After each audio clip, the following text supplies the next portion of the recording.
history, tradition of great builds, great pools was unmatched. So, of course, who did we call? Russell Pools. The advice I would give to anyone looking to build a pool is first call Russell Pools. They'll do an incredible job. It'll be incredibly organized. It'll be time efficient, and you will have your pool in no time.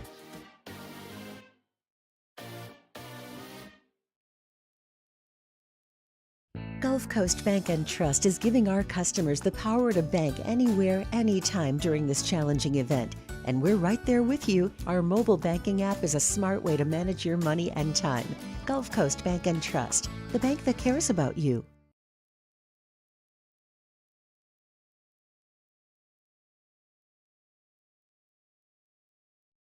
This is SportsCenter.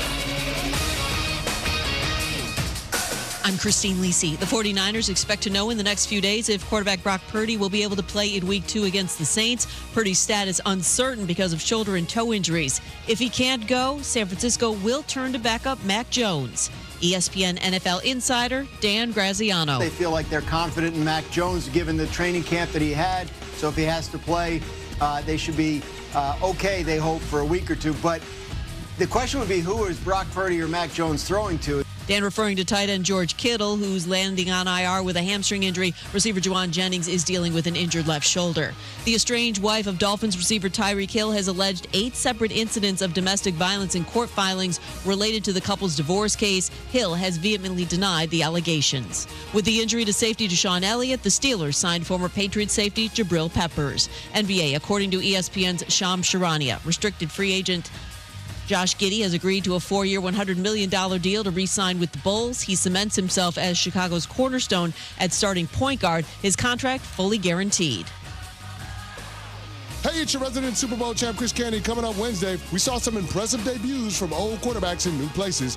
I'll tell you which ones are sustainable. It's Unsportsmanlike, 6 a.m. Eastern, right here on ESPN Radio, ESPN2, and ESPNU. Matt Moscona. I'm very important. After further review. Say one more time. After further review with Matt Moscona. And here we go. Live from downtown Baton Rouge. Let's ride!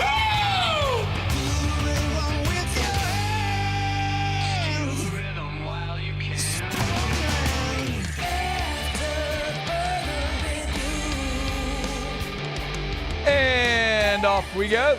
Welcome aboard. Glad you're with us. It's AFR powered by Sunshine, your hometown John Deere dealer in Louisiana. I'm Matt. Shut up, kid. Paul O'Neill. They're chanting Paul O'Neill's name. Miyosu. And Mr. Toby Tomplay.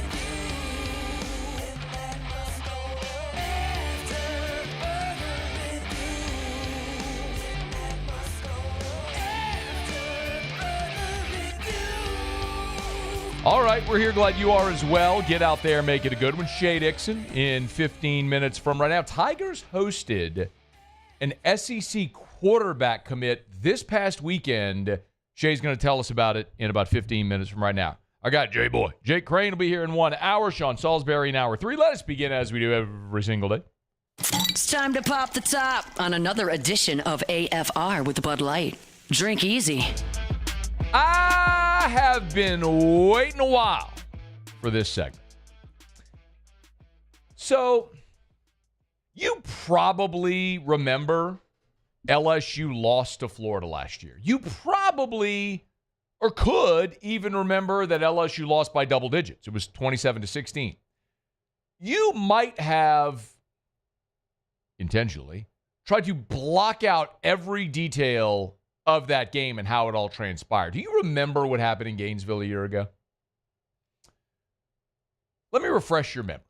LSU lost the game 27-16, but if I were to give you the box score, cover up the teams in the score, and hand you the box score, it's one of those where you'd be floored. LSU had 25 first downs. Florida had 13. LSU was 13 of 24 on third down, better than 50%. Florida was 3 of 9. They had just 9 third downs the entire game. Remember that? LSU outgained them, outrushed them, outpassed them. LSU had 3 penalties. Florida had 7. Time of possession, LSU 41-43 to 18-17 for Florida. Let me say that again. LSU held the ball for darn near 42 minutes of that football game. It is stunning when you look back at that game, at how LSU managed to lose it. So, how did they manage to lose it? It was one problem, one really big issue that would beget another big issue for LSU. And the big issue was Florida's pass rush absolutely annihilated LSU in that football game. On that day in Gainesville, Florida had 7 sacks,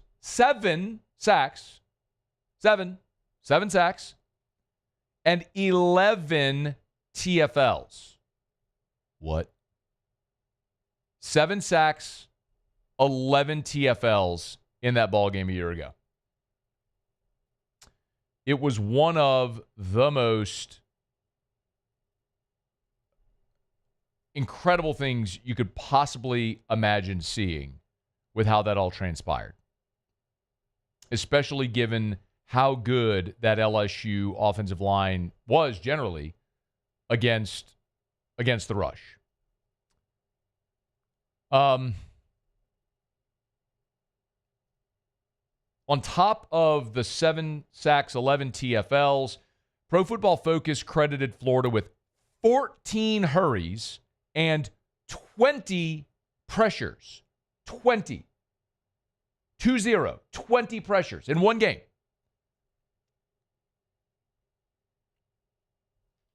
So,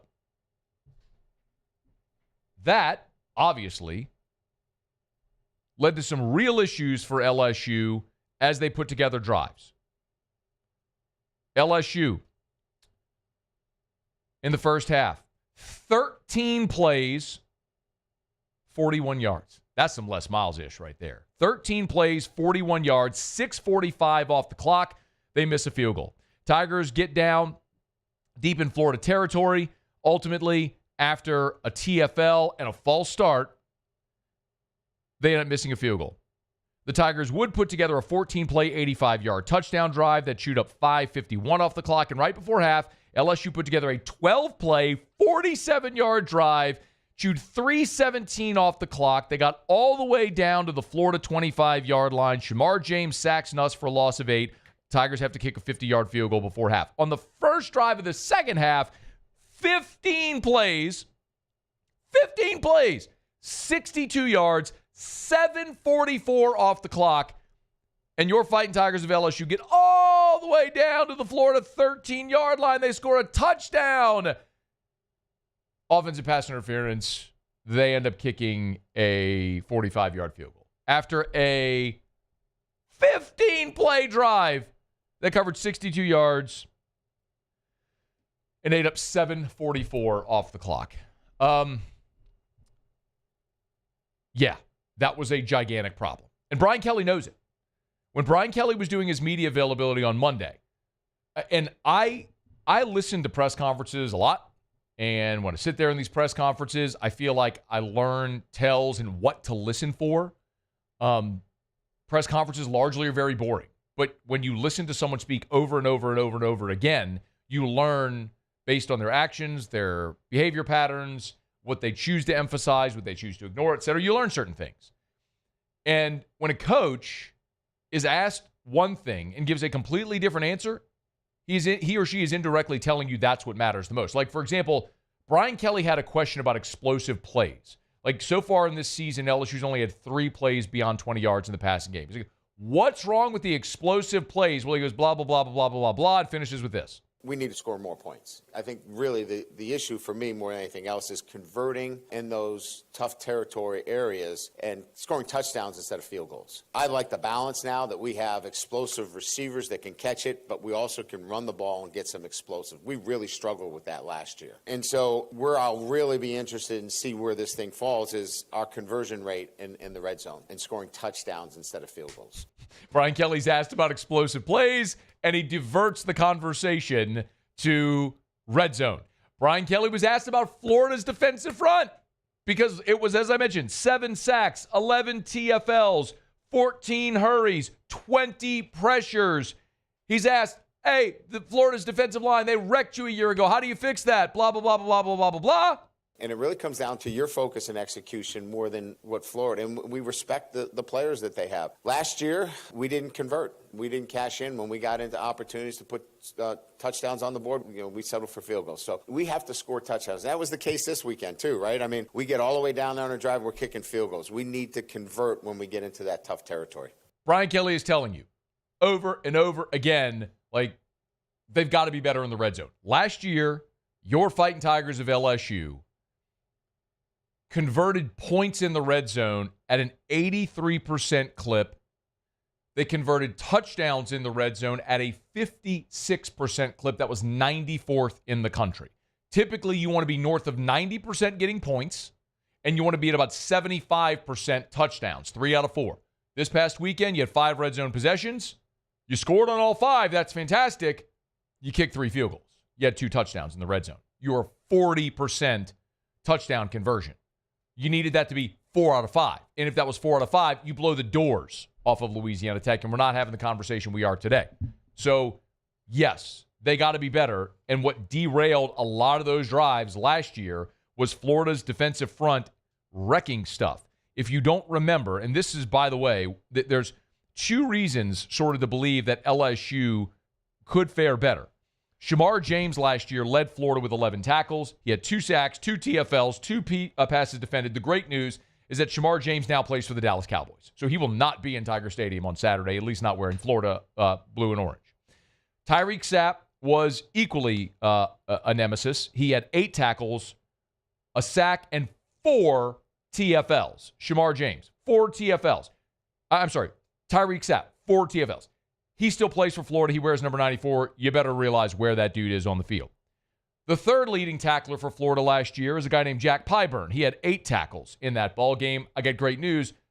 Jack Pyburn doesn't play for Florida anymore. He'll actually be on the other sideline in purple and gold. So 2 of the top 3 defenders in that game a year ago for Florida, well, one of them ain't going to be there. The other's playing for the other team now. You can keep going on down the list. You could look at Caleb Banks, who had a sack and a TFL in that ball game. By the way, he's the literal giant who I took a picture with and interviewed at SEC Football Media Day. 6'6", 330, a massive human, a mountain of a man, has not played in the first 2 games with an undisclosed lower leg injury, to be determined if he'll be available this week. Cameron James, still at Florida. George Gums Jr. had a sack in that game a year ago, still at Florida. L.J. McCray has a broken foot. He won't play.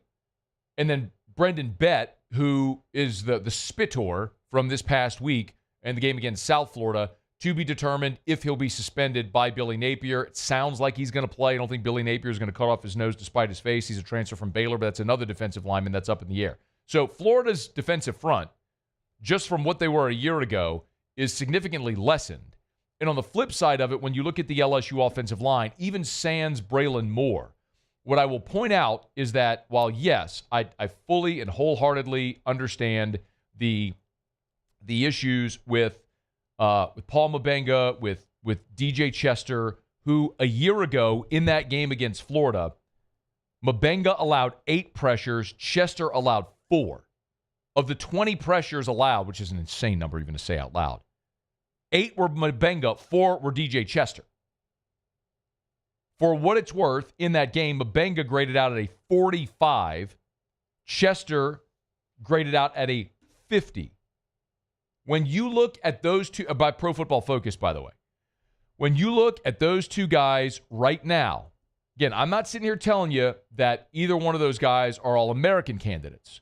What I am willing to tell you is that when you look at the job that they did a year ago relative to how they've done so far this year, Chester, for example, we don't know, he only played a handful. He played 4 snaps against Clemson. But DJ Chester, who a year ago against Florida graded out at a 50.5, this past week was at a 63.2, and his pass blocking grade, which is what we're talking about, was an 82.5. I'm not sitting there trying to tell you that DJ Chester's an All-American, but what I'm telling you is you have a guy who really struggled a year ago and in limited action this year has been vastly improved. Paul Mabenga, who took over in the A&M game and then became the starter. That Florida game was his first road start after Garrett Dellinger's injury, and he graded out a 45.8. Mabenga so far on the road at Clemson, his pass block grade was an 81. His pass block grade against Tech was an 80.7. Florida does not have the same guys they did a year ago. Mabenga and Chester have improved. Will that lessen the gap so you're not staring down the barrel of 20 friggin' pressures and 14 hurries like what we saw a year ago? You hope so, because if so, then LSU will be able to finish drives and convert in the red zone, like Brian Kelly said, and that is the key for LSU to beat Florida on Saturday in Tiger Stadium.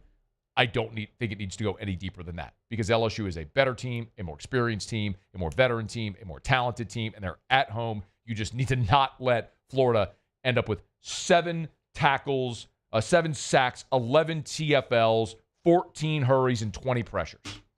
Or 14 pressures, 20 hurries. Which is absurd to say out loud. All right, it's after further review. Show Open Every Day is brought to you by Bud Light. Drink easy with the great taste of Bud Light, the official beer of AFR. If you're getting out to Tiger Stadium this weekend, make sure you got plenty of ice-cold Bud Light for your tailgate party. Pick it up at great local retailers. Get the officially licensed Bud Light can and aluminum bottle. By the way, there's an awesome commercial that's making the rounds right now. It's a Bud Light commercial. It's a national ad with Shane Gillis in it. And they're talking about, like, he's on a safari hunting tailgaters, and they're at LSU. So it's an LSU. It's a hat tip to LSU tailgating in this national Bud Light ad. So you get to check that out with a comedian, Shane Gillis. Just whatever you do. Remember, drink easy with the great taste of Bud Light, the official beer of AFR and the official beer of the Tigers. All right, it's after further review, y'all. Let me knock out a quick break. Come back. Shea Dixon on 3 will join us next. LSU had a South Carolina quarterback commit on campus this past weekend. How did it go? Could LSU end up flipping him? We'll talk about it with Shea next on AFR. After further review. Want a pool? Call Duplessis Builders. Want an outdoor kitchen? Call Duplessis Builders. Need anything like pergolas or putting greens to beautify your outdoor space and build your outdoor oasis, your backyard paradise? Call Duplessis Builders. Log on to duplessisbuilders.net, duplessisbuilders.net, duplessisbuilders.net. They're local. Derek is a local guy from Ascension Parish, went to LSU, still lives in the area, has built a company that was recognized this year by Pool & Spa Magazine as a top 50 pool builder in America. Number 26 on the list. Not 26 in Baton Rouge, not 26 in Louisiana. Number 26 in the United States of America. And that's based not only on the quality of their work, but their level of customer service as well. It's duplessisbuilders.net, duplessisbuilders.net. Like I love to tell you, they support the Tigers as well. Great NIL deals with some recruits coming in. Trade Green, part of the Duplessis team as well. duplessisbuilders.net. We typically think of stress as being bad for us. At Our Lady of the Lake and LSU, we are researching how certain types of stress, such as exercise, can be good for our immune health. By studying people under extreme stress, such as athletes, astronauts, service members, and first responders, we're learning how to improve the immune health of everyone. That's the power of research. That's the impact of champions. Together, we roar. At Luba Workers' Comp, our journey began over 30 years ago with a simple belief. Our clients come first. At Luba, our business has always been focused on people, not policies. Through every success and challenge, we've continued to grow because we've stayed true to our values, committed to providing you with genuine dependability. Because your well-being is more than a priority. It's our purpose.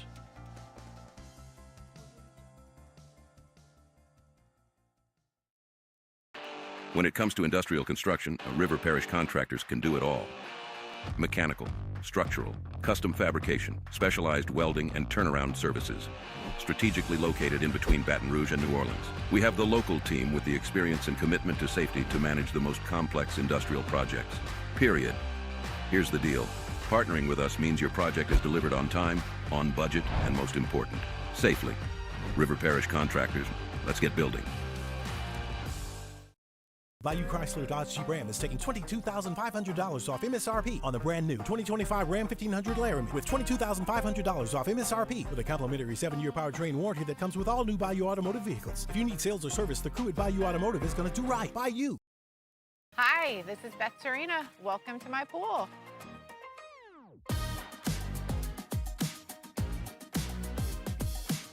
The first time I saw this beautiful pool, it exceeded every expectation that I had. They were able to get everything we wanted in this pool. It is a beautiful pool. We live out here, we eat out here, we watch TV out here. This is like our living room outside. We love this pool and everything about it. When we decided to build our pool, we called a great friend who is one of the best pool builders in the country in North Louisiana, and we said, who would you choose to build a pool in Baton Rouge?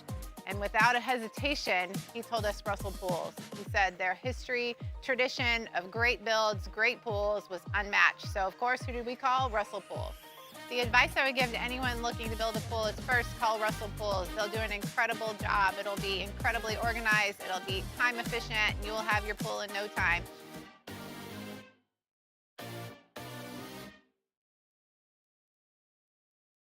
Mornings with Brian Haldane is the only live and local talk show in the capital city. Get the news from the newsmakers, along with traffic and weather updates throughout the morning. The conversation. Okay, all right, perfect. Just hold tight. After further review, powered by Sunshine, your hometown John Deere dealer in Louisiana.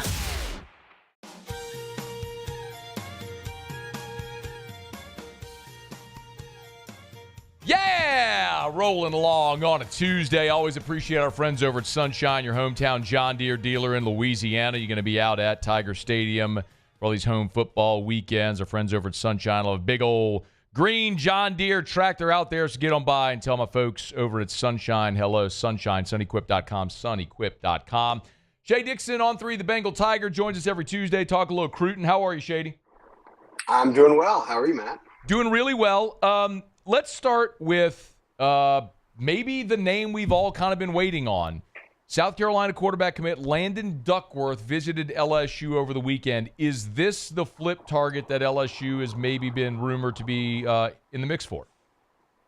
Yes. These are guys who are going to be seniors right now and are seniors playing their senior year football before signing in December. So LSU, remember, had gone after Bo Bentley. He had committed to Oklahoma, and then that was early in the summer. Since then, they've been on Duckworth. And remember, we just went through a 2-month dead period. So this past weekend was the first time recruits could visit LSU. We've talked about that a number of times. And they had that on the docket for a while, and it ends up coming through. He visits, and he didn't say much after the visit. Then today, Hayes Fawcett comes out and says, hey, look, I think that he may stick with South Carolina. I think that my opinion would be LSU is going to continue to go after him, given that he showed enough interest to come in for the game with his mom. And look, hey, there's other quarterbacks out there they'll go after as well, but it's not a deep quarterback room after Nuss does a true freshman come in and help you anyways. I think you're going down the stretch here, Matt, over the next, 5 months, trying to flip a high school quarterback and also very much looking into the portal as they have the past 2 cycles to see what quarterbacks are out there. And I will note, Duckworth is ranked in the top 10. Goes beyond 50, but the top 50 quarterbacks on Rivals are all committed somewhere right now. So if you're grabbing a quarterback at this point, it is most likely someone who's already committed to another college. Yeah. So it's interesting you mentioned the Hayes Fawcett report. Anything, I'm not asking you to speak for Hayes, but is it possible that after the visit to Baton Rouge, he just maybe realized this wasn't a spot he was interested in?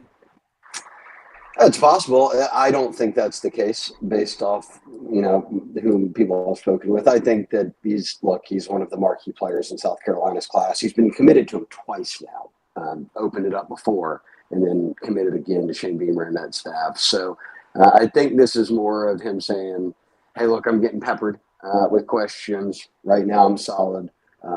And that's the expert, Hayes said, hey, look, I think he sticks, but it's recruiting. We'll see how this goes. LSU's the main team pushing for him. So I'm not moving him off my radar yet. It's recruiting, so sure. Can't do that.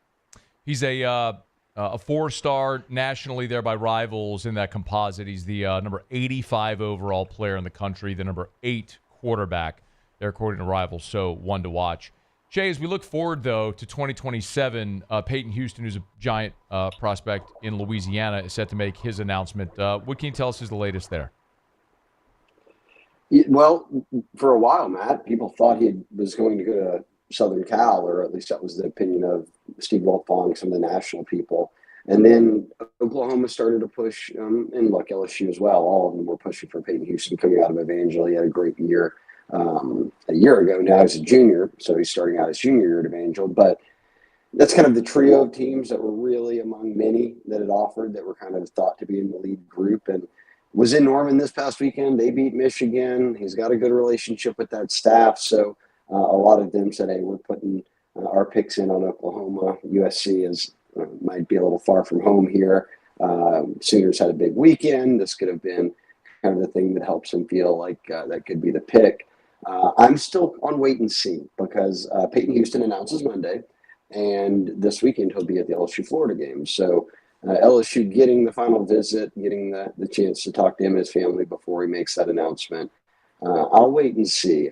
I don't think this one is one where LSU just doesn't have a shot and he's going to end up at Oklahoma. So battling it out in a quarterback class with a few Louisiana kids who have SEC offers, and then the younger brother of your starting quarterback who's in your border state that you typically recruit. Shea, and Shea Dixon's with us on 3, the Bengal Tiger. Shea, is that the crux of the issue here with a guy like Houston, is that it's the 27 class with Colton Nussmeier, with Elijah Haven, with players that maybe in Louisiana at that quarterback position are maybe thought to be LSU leans that are just more of a priority. So Houston's thinking, well, I got this Oklahoma offer, let me get out in front of it? I don't think so. I think that it's viewed that LSU has pushed and prioritized him as hard as they have any other quarterback over the past few months, which, you could call a shift from how things play out, but that's recruiting. Even more so a quarterback in a class where you probably are going to take more than one guy. So I think that over time, different teams surge, but I would say that LSU is right up there with anyone who has recruited him the hardest over the past few months. And look, we'll see how it goes, like I said. But we've known for a while that there was going to be Haven in Baton Rouge, Nussmeier in Texas, and then Houston emerged pretty quickly as one of the best players in the country up at Evangel. Malachi Ziegler is in Benton. He's the number 13 overall quarterback in the country. What about LSU's interest there? Yeah, they'd had him at camp and everything. He does not have an offer, so the other guys all have offers. But I will say, Mississippi State's been all over him. A number of SEC schools are recruiting Ziegler heavily. So, yes, this is a nice crop of guys in state when you look at next year's class, guys that are juniors now, given that you'll have 3 of them that are going to finish not just highly ranked, but with offers from a lot. Shea, you also mentioned, can you just check to make sure that he's still there? I'm not sure if he dropped. Do we still have him? Okay, let me know if we still have him. Shea Dixon on 3, the Bengal Tiger, is with us here. I want to get a question in there because Shea did say something interesting there about LSU potentially taking 2 quarterbacks for next year's class. Thank you. I'm curious if they can get 2 quarterbacks in next year's class. So I want to ask Shea that. Let's see if we can reconnect. Call. We were trying to go over video chat there to see if we get better audio. I know sometimes people complain about the audio quality on the phone, so we're trying to go audio through video chat there, but I think we dropped. So we'll see if we can reconnect with Shea. We'll get Shea back. I'll ask him that question. Quick reminder here. Let me remind you about South Point Volkswagen. Louisiana's largest volume Volkswagen dealer, airline just north of Highland, or southpointvw.com, southpointvw.com. At South Point Volkswagen. Love telling you about our friends over at South Point because, of course, they're selling you great quality vehicles. The 9 different IIHS top safety picks, which is the highest safety designation you can get. You get the style, feel, performance of luxury, and you'll always get a great deal over at South Point Volkswagen, new or certified pre-owned. Remember, when you buy certified pre-owned, you get the remaining warranty plus an additional 2-year, 24,000-mile warranty through South Point Volkswagen with their certified pre-owned. So check them out online. If it's on the lot, it's online at southpointvw.com, southpointvw.com, or you can go see our friends at South Point Volkswagen, airline just north of Highland, or southpointvw.com, southpointvw.com, South Point Volkswagen, What's your direction? All right, we got Shea back. Shea, I wanted to follow up with one thing that you'd said there. You said that LSU is likely to take more than one quarterback in the 2027 class. What is the probability of getting more than one quarterback committed in the same class?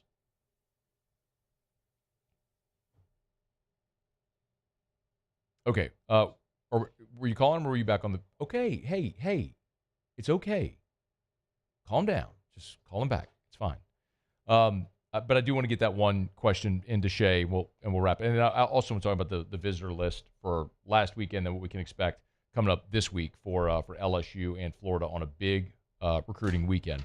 So we'll reconnect here with Shea. We do have Jake Crain in about 30 minutes from right now. We'll talk some SEC. And speaking of quarterbacks, Sean Salisbury is going to be with us at the top of hour number 3, and we'll talk a lot of quarterback stuff there. All right, we got Shea. Shea, got 2 more for you. One, you mentioned that LSU is likely to sign more than one quarterback in 2027. What is the probability of getting 2 quarterbacks in the same class? I think high. It's kind of been the expectation from the start. I think everybody they're recruiting knows it. So I do. I kind of put it on that trio of guys. You've got a Baton Rouge kid, a North Louisiana kid, and then Nussmeier in the border state. So it's kind of the group I'm watching. Okay. What about other visits from this past weekend for the LSU Louisiana Tech game? Any other notables? Look, I mean, they had Lamar Brown back, all of those guys. That's always big to see, but it's kind of quickly shifted to this weekend being one of their biggest weekends, bringing back pretty much all their commits, but notably a lot of out-of-state kids, so like guys who weren't able to make it in for the opener. Trent Henderson, who is the number 35 overall prospect in the country. He's an edge, but Kevin Peoples got a huge commitment there. Not related, but Caden Henderson, also out of Florida, is the number 2 linebacker in the country next year's class, and will be a 5-star when it's all said and done. So kind of we see it a lot, but when you have most of your class committed and when you bring in a quarterback like last weekend, it's big news. But these games and environments matter, all about kind of setting the tone for next year's recruiting class and letting a lot of these guys for the first time see what Tiger Stadium's environment's like. And I guess if they follow Brian Kelly's rules, which he said just drink all day and then come out there and yell, then it'll be a great environment. For the high school athletes, so drink water all day. That's what they should be drinking. Yeah, I meant fans, right? Yes. The high school recruits should be drinking water all day. Shea Dixon on 3, the Bengal Tiger. What a time to be locked into Cruton as we barrel toward the December signing period. Shea, we appreciate you, man. Thanks as always. Appreciate it, Matt. All right, bud. Be well. It's After Further Review. Tuesday shows powered by Sunshine, your hometown John Deere dealer in Louisiana. Quick break. Go around the SEC. Some Saints roster moves as well today we'll get into when we come back. It's AFR. AFR. Fall is here, and a great sign that fall is here. Yes, waking up and walking outside on September the 9th and being hit with a blast of 62-degree air in Baton Rouge is a great reminder. But also, when you go by Clegg's Nursery, and they've got all the fall decor. My favorite time of year to get by Clegg's Nursery. Now, my favorite time of year is the summer. I'd always rather 100 degrees and swimming and all that sort of stuff. Beach time, all that. Sun. But my favorite time at Clegg's is fall. When you go in and there's pumpkins and hay bales and squash and gourds and scarecrows and all the fall decor, all the earth tones, the browns and the dark greens and the oranges and the yellows. It is time to decorate your outdoor spaces for fall, and Clegg's can help you do it. All of that fall decor is arriving this week at Clegg's Nursery. All 4 locations of Clegg's Nursery. For more than 60 years, of course, I've been reminding you to support local businesses, buy local, shop local, and tell them Matt sent you in today to Clegg's Nursery. Gulf Coast Bank and Trust is giving our customers the power to bank anywhere, anytime during this challenging event. And we're right there with you. Our mobile banking app is a smart way to manage your money and time. Gulf Coast Bank and Trust, the bank that cares about you. At Bayou Automotive, we believe in a sales process that puts you first. We want you to experience an easy purchase with clear pricing and great service. Let Bayou Ford and Bayou Chrysler Dodge Jeep Ram be your trusted partners in finding your perfect vehicle. The crew at Bayou Automotive is going to do right by you. Today, we are shaping tomorrow. We are researching how extreme stress impacts the immune system, from trauma victims to athletes and even astronauts. Our work is leading the way in sepsis treatment, saving countless lives. We're unlocking the mind with music in exciting new ways. Our Lady of the Lake Health and LSU are improving the health of our state. That's the impact of champions. Imagine the impact we'll have on the future. Together, we roar. These are the luckiest ice cubes in the world. They could have been a thankless bed for an all-you-can-eat salad bar. But instead, they've been called upon to cradle and cool a crisp, refreshing Dos Equis. Looks like the lucky just got luckier. Dos Equis. ED, low T, or simply seeking to optimize your health and performance? Goodwood Men's Sexual Wellness offers a range of discreet services to address your specific needs. We empower men to reclaim their health and confidence. Visit yourgoodwood.com. At Auctioner, we know healing is a team sport. That's why we've partnered with world-renowned orthopedic surgeon Dr. James Andrews to create the Auctioner Andrews Orthopedics and Sports Medicine Institute. Whether you're a professional athlete or a weekend warrior, our team of specialists are dedicated to getting you back in the game. So whatever your reasons are for reaching your personal best, we've only got one: you. Auctioner Andrews Institute. Long live you. Gulf Coast Bank and Trust is giving our customers the power to bank anywhere, anytime during this challenging event. And we're right there with you. Our mobile banking app is a smart way to manage your money and time. Gulf Coast Bank and Trust, the bank that cares about you. My father, J.B. Falgu, had a vision of growth for First American Bank and the communities we serve. The bank's foundation was built on his legacy of compassion, loyalty, and dedication. Through his years of leadership, First American has prospered to heights even J.B. could not have imagined. I know my father would be extremely proud of the customer service and financial stability that First American. After further review, powered by Sunshine, your hometown John Deere dealer in Louisiana. Over by the gate, Lordy, here she comes with a basket full of chicken and a big cold jug of sweet tea. I make a little room. Few roster moves for the New Orleans Saints. Just get ready for this to be pretty customary throughout the year. The New Orleans Saints have signed tight end Jack Stoll to the active roster, so he's on the practice squad. They've now elevated him. He's been signed to the active roster. And now they've re-signed quarterbacks Jake Haener and Hunter Deckers to the practice squad. If you're scoring at home, this is now they're not quite to the level of J.T. Barrett, who in one season with New Orleans, and Ross Jackson noted this today. I'd forgotten the number, but he noted the number today at LouisianaSports.net. In one season, J.T. Barrett was part of 23 transactions with the Saints, meaning like every time there's roster movement, practice squad, active roster down, cut, re-signed, all that sort of stuff. So J.T. Barrett went through 23 transactions that one season in New Orleans. So for Hunter Deckers, this is his 7th already. He's been signed 4 times and then waived 3 times. So it's 7 already for Hunter Deckers. And Jake Haener, this is his 6th. He's been signed 3 times from free agency, then 1 signing from the practice squad to the active roster, and then he's been cut twice or waived twice.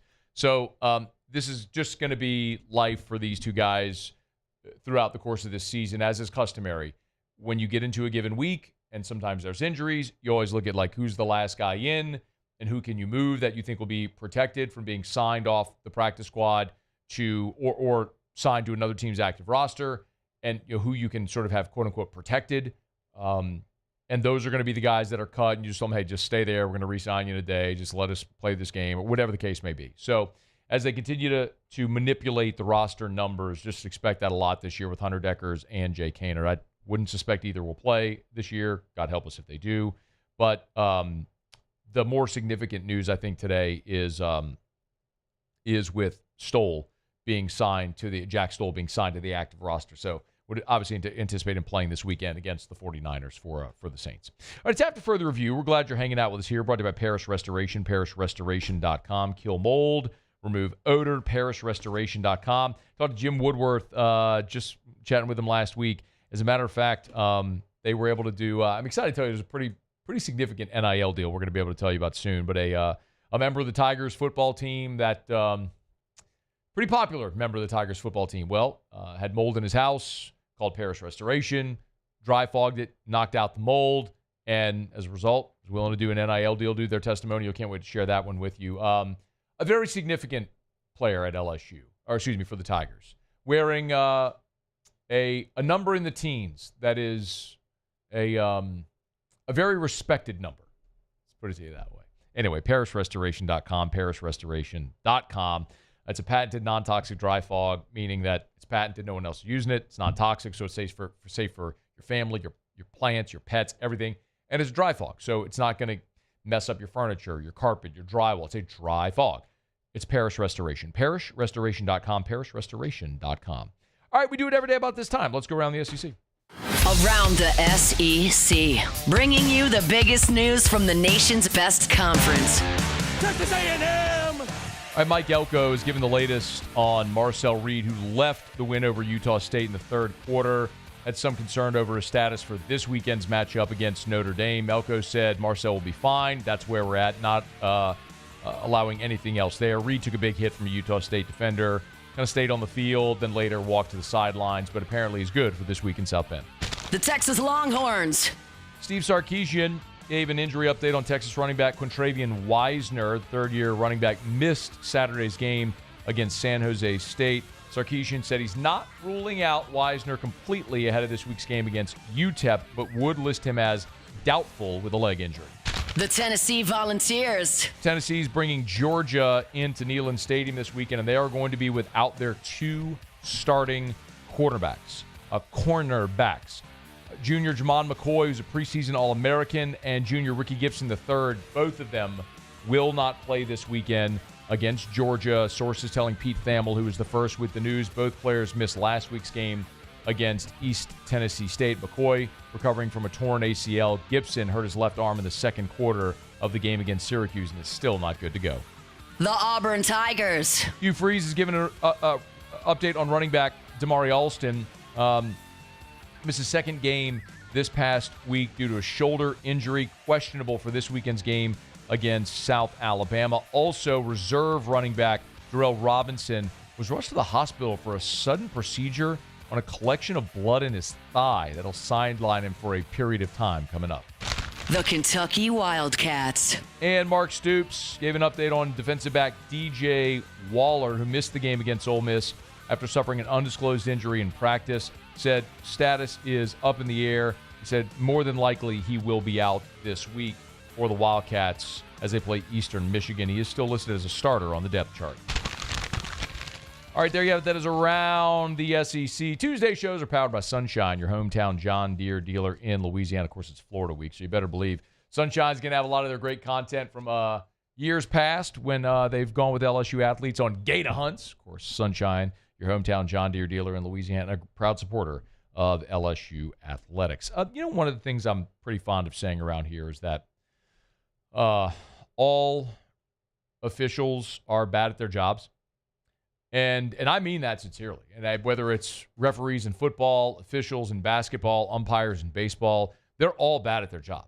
It's a job where everyone is expected to be flawless, and it's impossible to be flawless because you're watching very large athletic humans do things at seemingly superhuman speeds and abilities and agilities. And because there's 37 HD cameras everywhere, we all see when you mess up, and you are expected to be flawless, and no one can be. So they are all bad at their job.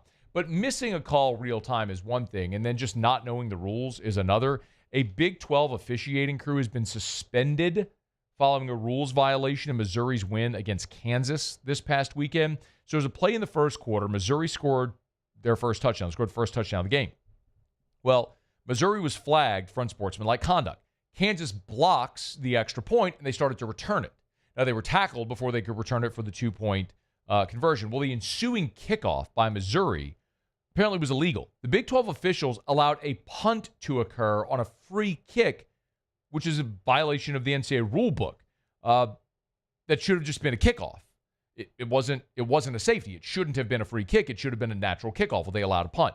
Anyway, that Big 12 officiating crew has been removed from its next scheduled assignment, which was this Friday. So they've been suspended for a week because they're bad at their jobs. And it's one of the reasons why I often say officials should have to answer for their calls. I mean, they are part of the game, and they should have to answer for why they make certain decisions that they do. If coaches and players have to do it, why not officials? I understand as well that officials they're not going to be flawless. But when things like this happen, they do need to speak up. The good thing, so the good note here, is that at least they're held accountable in this instance. They made a terrible mistake and are being suspended this week as a result of that terrible mistake, as well it should be. But they should also have to speak to the mistake they made and why they made it. There have been instances in the past where we've seen officials have to speak for their errors, and I think this is one of those. I remember Jim Joyce when he kicked the call on Armando Galarraga's perfect game more than a decade ago, and just acknowledged it after the game. Did an interview, acknowledged that he blew the call. I mean, I think that should be part of every game where officials should have to speak when there's issues like this that arise. In any event, Big 12 officiating crew will be suspended for their assignment this week because, as we say, all officials are bad at their job. All right, it's after further review. We'll knock out our final break here of hour number 1. We'll come back. By the way, speaking of people who suck at their jobs, there's an AP voter who sucks at her job. If you have not heard this story yet, my goodness, wait until you hear this next on AFR. AFR. At Sunshine, we know what you see when you look at your land. Where others may see dirt, you see the foundation you've built your life on. It's hallowed ground.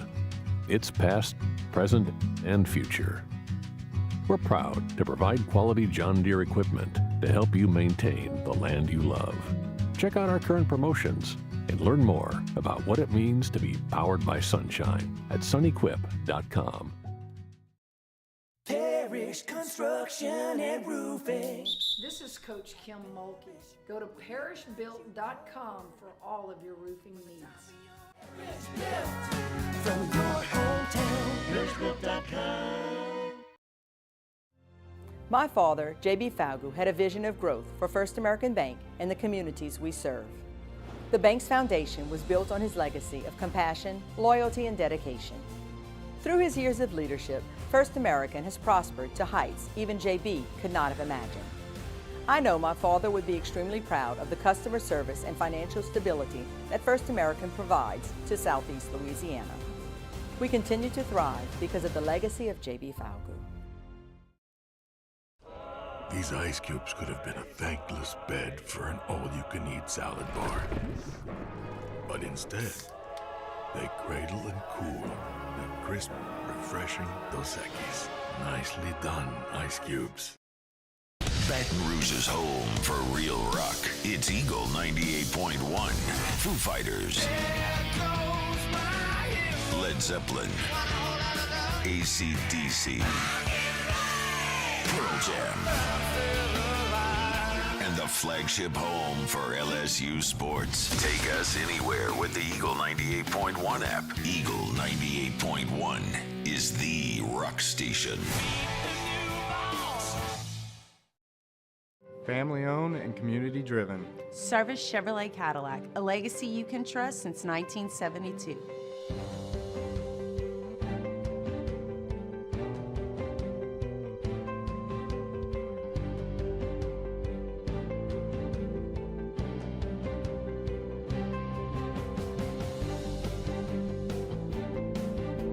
Service Chevrolet Cadillac, our family serving your family. For over 50 years. At Luba Workers' Comp, our journey began over 30 years ago with a simple belief. Our clients come first. At Luba, our business has always been focused on people, not policies. Through every success and challenge, we've continued to grow because we've stayed true to our values, committed to providing you with genuine dependability. Because your well-being is more than a priority. It's our purpose.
After Further Review, powered by Sunshine, your hometown John Deere dealer in Louisiana.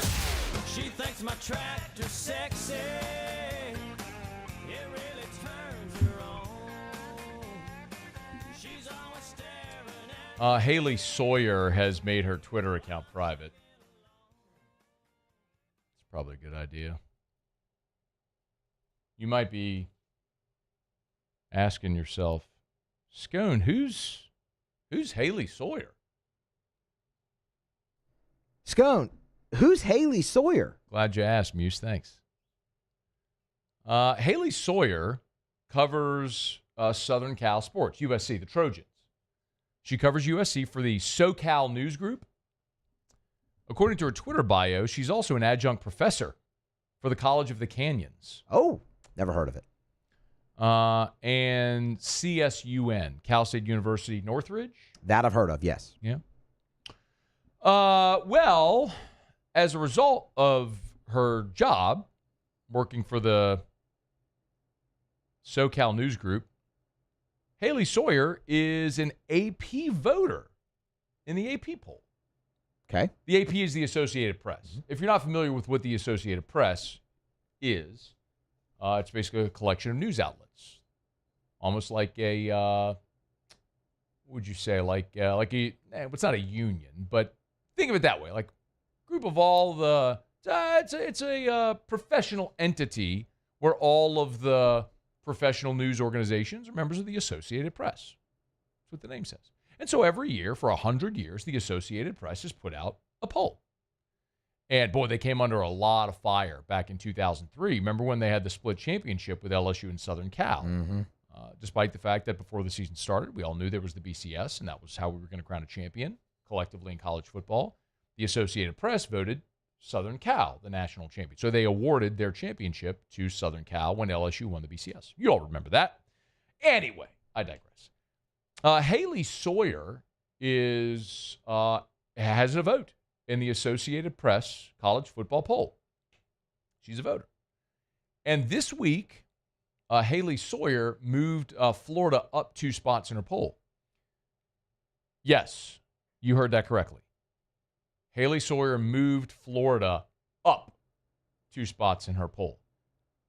I'm not sure if you paid attention to college football this past weekend. I know people have lives. You got a lot going on. There's a lot of games, too. There's a lot of games. A lot of games. A lot of you have kids. Maybe your kids are playing soccer. They're playing flag football. Travel ball and baseball is out of control. It never ends. It never really ends. Yeah, no, I mean, you might be in Cairo right now playing travel baseball. Who knows? I mean, could be. In Cairo, maybe, yeah. Isn't there a Cairo, Mississippi? There might be. I have no idea. Cairo, Indiana? Look that up. There's a Cairo. I've seen one of those street signs. Cairo, Michigan? Cairo, Indiana? Cairo, Indiana. Is there a Cairo, Indiana? Illinois. I was close. I'd passed that thing on those long rides up to South Bend years ago. Anyway. So Haley Sawyer. Back to the point. If you missed it, Florida was a 3-score favorite over South Florida, the Bulls. Played that game in Gainesville. And the Gators of the SEC, who were ranked 13th in the country, lost to South Florida. Well, after that loss, the Gators dropped out of the Associated Press poll. They're no longer ranked in the top 25, as you would think would be the case when you lose at home as a 3-score favorite. Well, Haley Sawyer said, no. I'm not dropping Florida out of my poll. I'm moving them up 2 spots. And so Haley Sawyer gave an interview explaining her, as if voting Florida up 2 spots after losing to South Florida isn't bad enough. This could be worse. But as far as what my votes are and what my process is, I wake up early in the morning after covering a game late in the night before. Don't want to go too much into my progress or process or logic, but I will say I appreciate everybody's interaction on social media and all of your feedback. There's tons of people that vote on the AP poll, and it's not a perfect system, but at the end of the day, no matter who you pick, it does even out because there's so many people who vote. And like I said, it's really fun for discussion. It doesn't probably matter in the end, but I'm glad that people are having a really good time with it. But as far as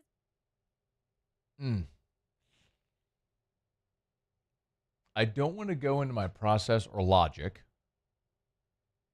And it doesn't really matter because there's a lot of people that vote.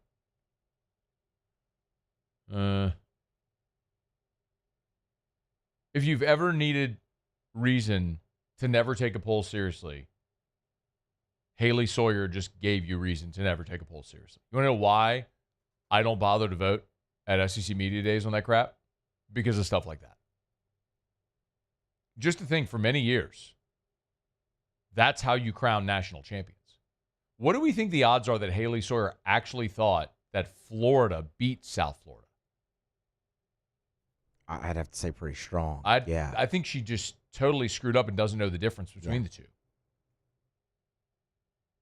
It's also why I've said for a long time, when you cover one team deep, it is very hard to know much about the rest of college football.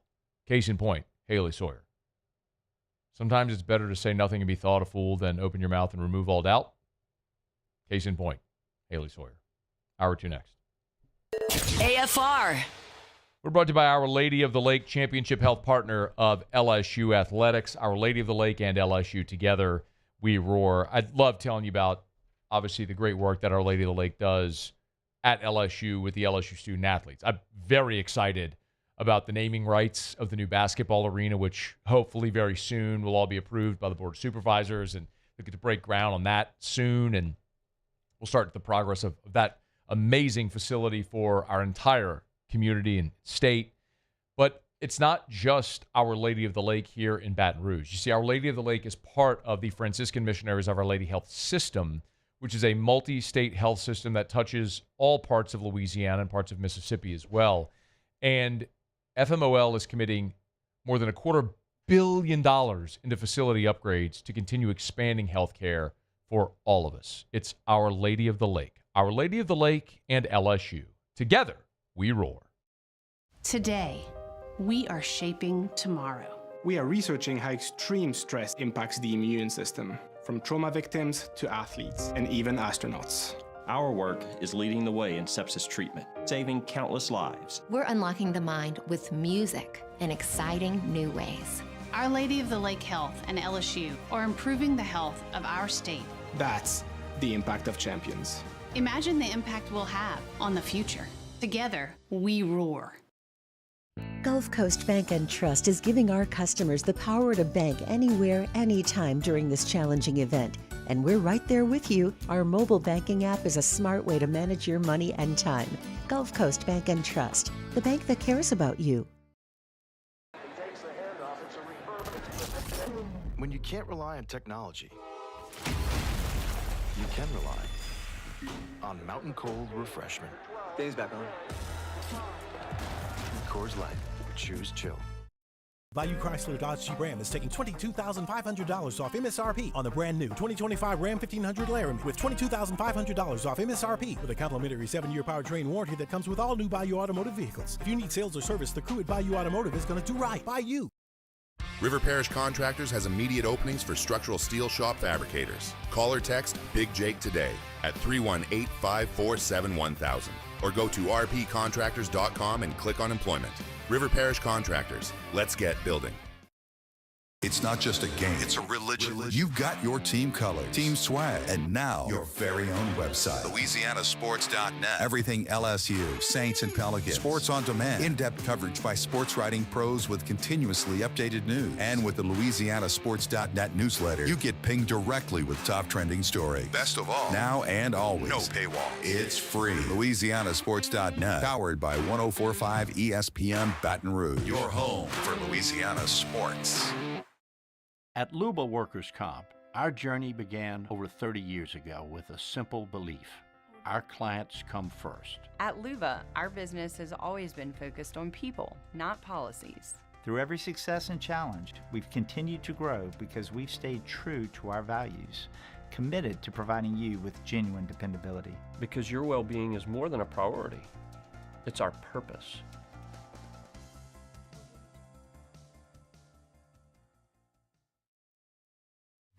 At Sunshine, we know what you see when you look at your land. Where others may see dirt, you see the foundation you've built your life on. This, it's hallowed ground. It's past, present, and future. We're proud to provide quality John Deere equipment to help you maintain the land you love. Check out our current promotions and learn more about what it means to be powered by sunshine at sunequip.com. Men, age is just a number. Don't let it dictate how you feel. Goodwood Men's Sexual Wellness has anti-aging services that can help you. This is SportsCenter. I'm Christine Lisi. The NFL has fined Eagles defensive tackle Jalen Carter $57,000 for spitting on Cowboys quarterback Dak Prescott Thursday. The league said the game he was ejected from will serve as his one-game suspension. The 49ers putting tight end George Kittle on injured reserve with a hamstring injury. He'll miss games against the Saints, Cardinals, Jaguars, and Rams. The Niners not yet sure if they'll have quarterback Brock Purdy this Sunday due to shoulder and toe injuries, explains ESPN NFL insider Adam Schefter. And the toe is actually more problematic right now than the shoulder. They want to evaluate him as the week goes on, and it's clear that his status right now is up in the air. And if Purdy can't go, then Mac Jones would start on Sunday at New Orleans against the Saints. Our Adam Schefter on Unsportsmanlike. NBA, ESPN's Shams Charania is reporting restricted free agent Josh Giddey has agreed on a 4-year, $100 million fully guaranteed contract to re-sign with the Bulls. He cements himself as Chicago's cornerstone at starting point guard. Hey, it's your resident Super Bowl champ, Chris Candy. Coming up Wednesday, we saw some impressive debuts from old quarterbacks in new places.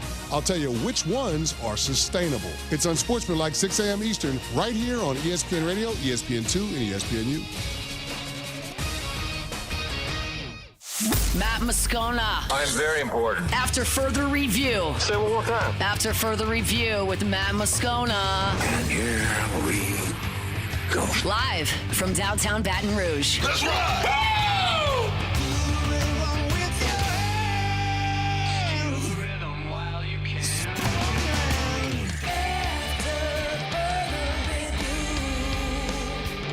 Hour 2 off we go. Welcome aboard. Glad you're with us. It's AFR, powered by Sunshine, your hometown John Deere dealer in Louisiana. I'm Matt. This is Shaq O'Neal, and I hate Matt. Paul O'Neal. They're chanting Paul O'Neal's name. Muso. And Mr. Toby Tom Play.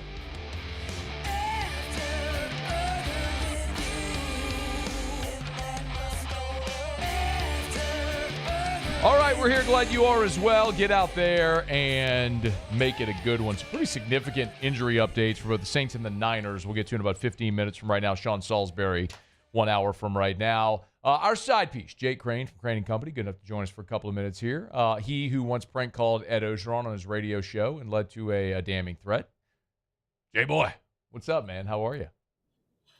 Man, I'm just never going to beat the allegations, am I? I'm just never going to beat them. I mean, he said I was your surprised name. as anybody when I found out there was a threat on my life from Ed Orgeron, which I fully would expect him to make good on, even though I didn't do it. I just felt like I was somebody being framed in like an M. Night Shyamalan movie, and then you find out at the end it really wasn't me. It was like the mom in that Catfish show on Netflix, but man, I'm good. First day without football after the weekend, so we all know how that goes. But excited for the biggest weekend in college football since the first one. When does Maction start? Dude, it's not only Maction now; it's Fun Belt too on Wednesdays, right? Like they've kind of cornered the market there. I wish it would start, literally right now. But yeah, man, I think we don't get into that until week 6 or week 7. Okay, you and I want to kind of take an assessment of the first 2 weeks. You and I spoke in Atlanta at Media Days. Based on what we thought coming into the season, what's something that you had a preconceived idea coming into the season that you think you've gotten right so far? Team, player, anything? I would say Oklahoma looks pretty good. I thought they'd have a bounce back year. Matt, you know this, your audience knows this. It's still so early, but just off the huff, I called South Florida beating Boise. I thought it was a great bet on the board when it came out this summer. But I would say Oklahoma looking like I think they would. I didn't have Notre Dame in the playoff. And I feel even better about that. We'll see what happens against A&M. But I would say Oklahoma. I would say Jackson Arnold looking competent, at least compared to what Auburn had. And then, you always think about the ones that you've been wrong on so far. The Alabama not playing hard. I didn't see that one coming at all. And to be honest with you, Clemson the past 2 weeks, I know, hangovers hurt even when you get laid, like LSU against La Tech. I mean, it's still a hangover game. But I tell you, I've been shocked by the way that Clemson has looked. And, I feel like I'm right on South Carolina. Like, I can't make my mind up if South Carolina is hot or not. Like you just look at them from afar and like some angles, they look really good. And then others, you're like, man, I don't know. You just feel like you got to walk over there and see the real thing up close. Where did you pick? I have Carolina. I had him 7-5. I was not. I had him 9-3. Now, so you thought? So wait. So where do you fall right now through 2 weeks on South Carolina? I mean, I feel it's 9-3, 8-4. A lot of people were picking them to make the playoff and possibly win the SEC. Their offensive line, they've got to figure that out. When you look at Lenore's cannot run around for his life, as talented and as big and as physical as he is. You cannot make it through an SEC season just running for your life consistently. And then, Matt, watching what Vandy did to Virginia Tech in the second half after watching South Carolina struggle with Virginia Tech the whole game, I don't know. It's just, again, you could at any point in time have the two best players on the field with Lenoris and Dylan Stewart. I just don't know if the supporting cast, especially on the offensive line, is good enough to win a championship. Yeah, Sellers, 21 carries for 48 yards. With a long of 16 through 2 weeks. The 16, by the way, was the 16-yard touchdown run against Virginia Tech at the opener, but he has been extremely pedestrian through 2 weeks. I'm glad you brought up Auburn as well. And, Jake, it's interesting because LSU and Auburn had this – that's my favorite series. I've mentioned it on air for many times. And I think for LSU, so much of it is just what you come up with in whatever era. Like Flynn and Hester, who do our morning show here, their thing is Florida because they played in those games and they were massive at the time. Yeah. I love the Auburn game. It's weird that LSU and Auburn don't play, so it's kind of out of sight, out of mind.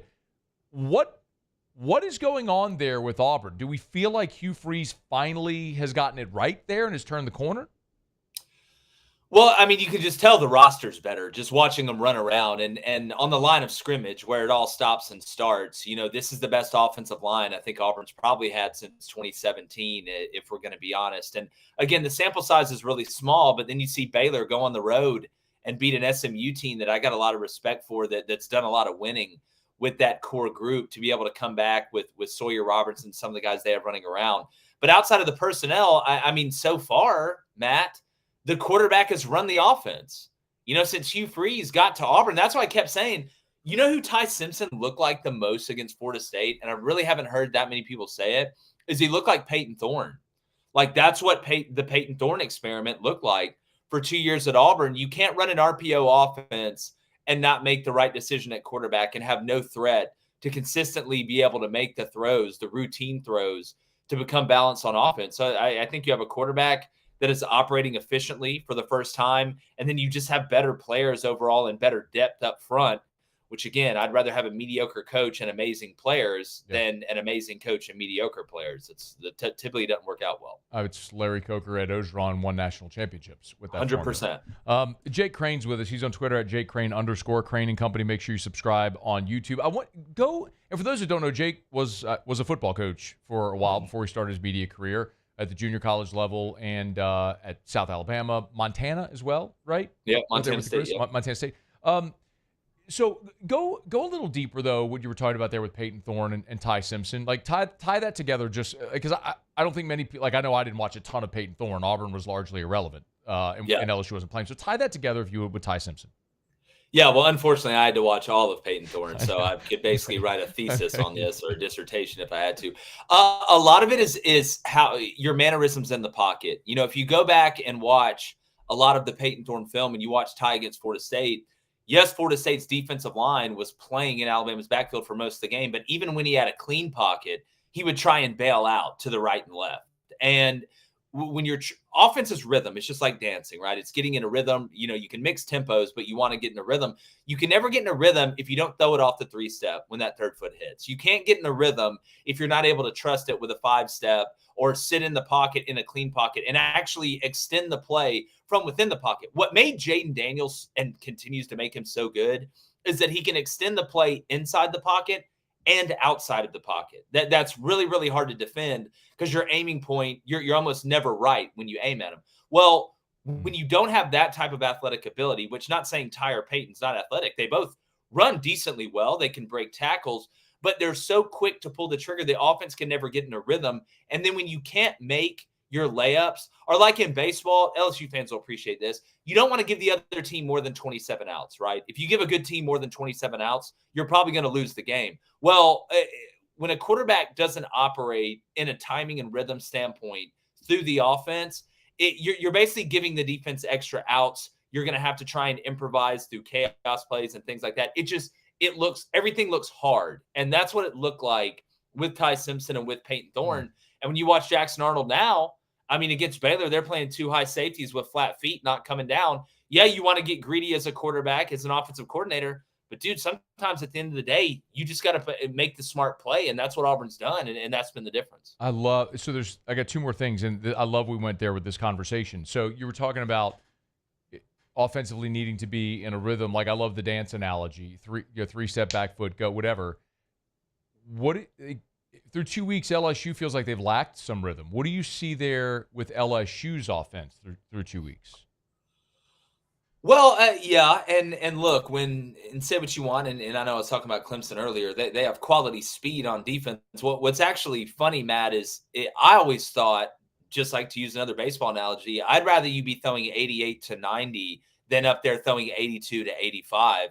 Just like sometimes going against a defense that's faster, you're used to practicing against that. So you're used to the timing of that. Well, then you play a defense that's slower, a La Tech or somebody like that, it jumbles everything up. It's almost like 2 in basketball when teams will just dribble out the shot clock and keep you out of transition. It's almost a way of playing small ball the way it slows down. But when you look at LSU, I actually think they're more balanced. I know it hasn't been super sexy. They stole a touchdown away from you guys against Clemson. That was the catch with Barry and Brown. But when I look at LSU, I actually think they're more dangerous because they haven't figured it out fully, but I know they can run the ball. I know Caden Durham and this offensive line can at least have enough of a run game to be balanced because Nuss can't operate in, his prototype, the way he plays. He can't operate in an offense consistently that's not balanced. If you take away the play action, yeah, he can go throw it 45 times a game, but that's not what you want. That's not what you want in this league. That's not what you want for your defense. So I think LSU has the players. It's just about getting out there and continuing to know what it's like to be balanced. I don't know if Nuss knows what it's been like to be balanced at LSU because he's had to go out there and play hero ball at some point because you couldn't run the ball. Well, now I'm walking around with an extra gun. I feel a little bit better, and it should come to me a little bit more, and I think it will. I think you'll see it this weekend keep coming together. But if you're an LSU fan, you don't want to peak right now, to be honest. You want to peak at the right time to peak. What do you think about this weekend with LSU and Florida? Well, the worst thing that could have happened to LSU was South Florida beat Florida. I guarantee you that Brian Kelly wished that Florida beat South Florida because, again, I think you're going to get a better version of Florida because of that, with their backs against the wall, with all the negativity, which they've bounced back from before. They really have to have it. If you have any hopes of making the college football playoff, even getting in at 9-3, you lose this one, you're really playing Russian roulette, and you don't have that many more open chambers left. So LSU's better. When I look at Florida, the thing that really surprised me was it's not like you didn't know what South Florida was going to do on offense, yet you consistently let them throw passes 5 yards and underneath in the line of scrimmage, the quick screen game. Matt, the one time South Florida threw it deep is because Florida made them, because they had 13 guys on the field running off, and South Florida just closed their eyes and threw it deep, and the safety takes out the corner, and they score a touchdown. So if Florida can't stop an offense that you obviously know what's going on, whether that's lack of prep, whether that's overlooking whatever, I promise you that defense is going to be playing faster and hungrier. But if you can't execute against South Florida when they're not balanced, What are you going to do against an offense with better players that is balanced, that is playing at home?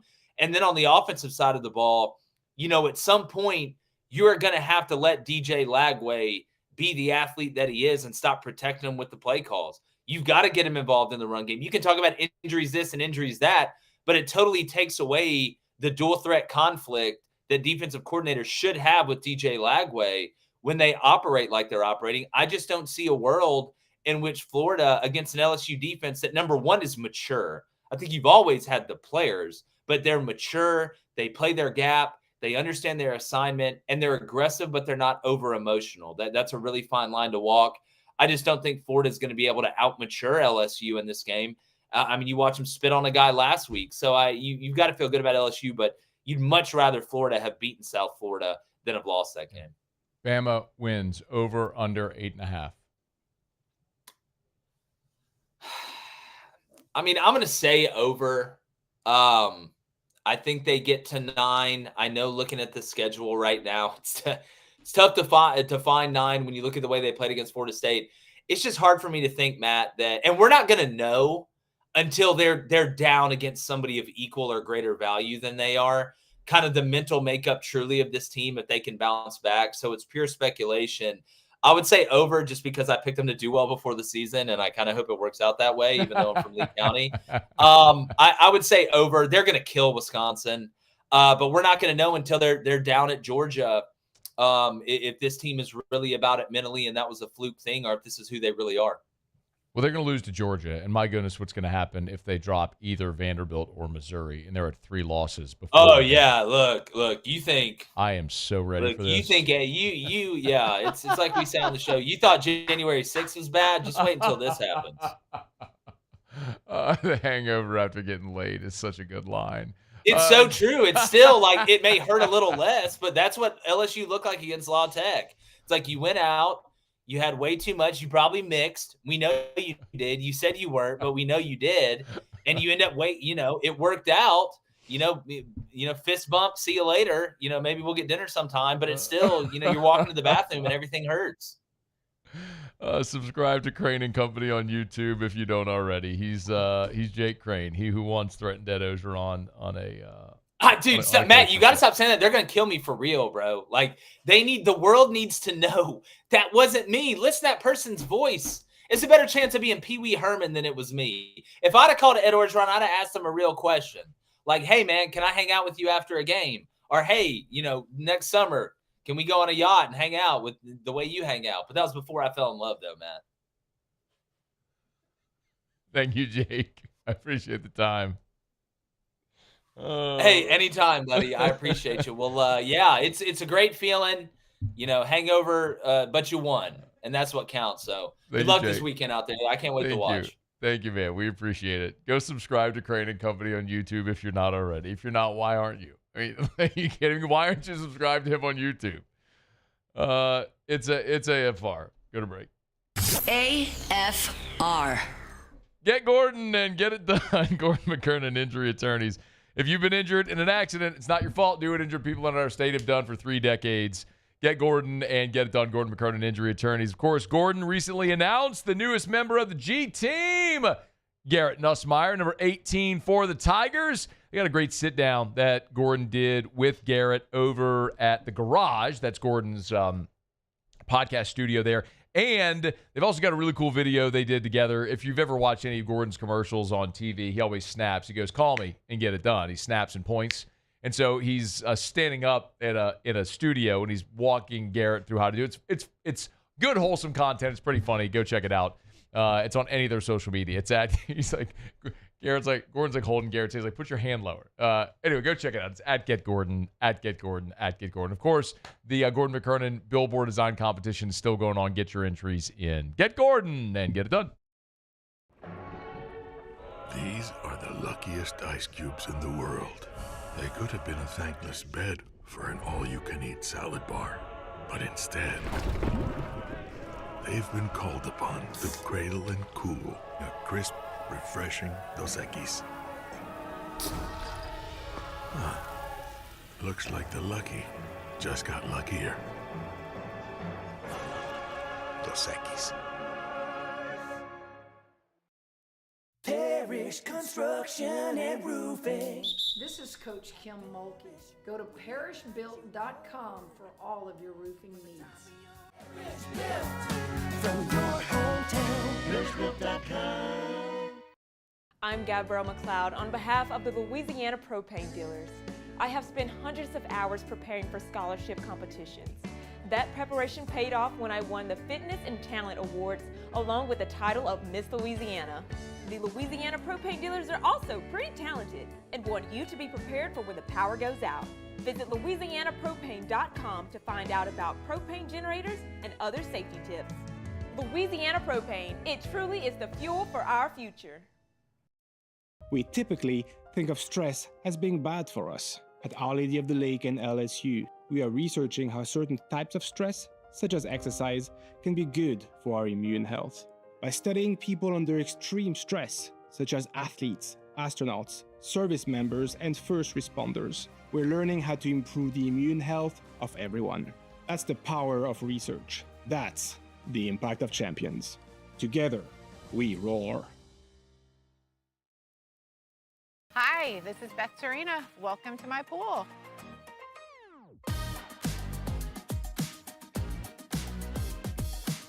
The first time I saw this beautiful pool, it exceeded every expectation that I had. They were able to get everything we wanted in this pool. It is a beautiful pool. We live out here, we eat out here, we watch TV out here. This is like our living room outside. We love this pool and everything about it. When we decided to build our pool, we called a great friend who is one of the best pool builders in the country in North Louisiana, and we said, who would you choose to build a pool in Baton Rouge? And without a hesitation, he told us Russell Pools. He said their history, tradition of great builds, great pools was unmatched. So of course, who did we call? Russell Pools. The advice I would give to anyone looking to build a pool is first call Russell Pools. They'll do an incredible job. It'll be incredibly organized. It'll be time efficient, and you will have your pool in no time.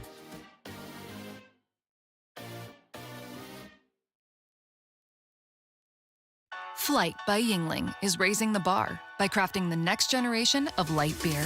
With only 2.6 carbs and 95 calories, this is premium refreshment.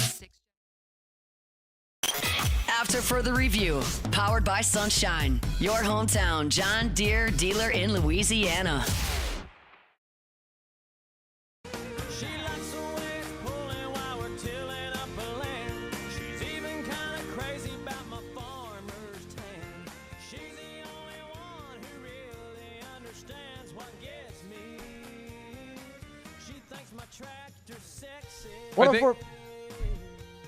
Go ahead.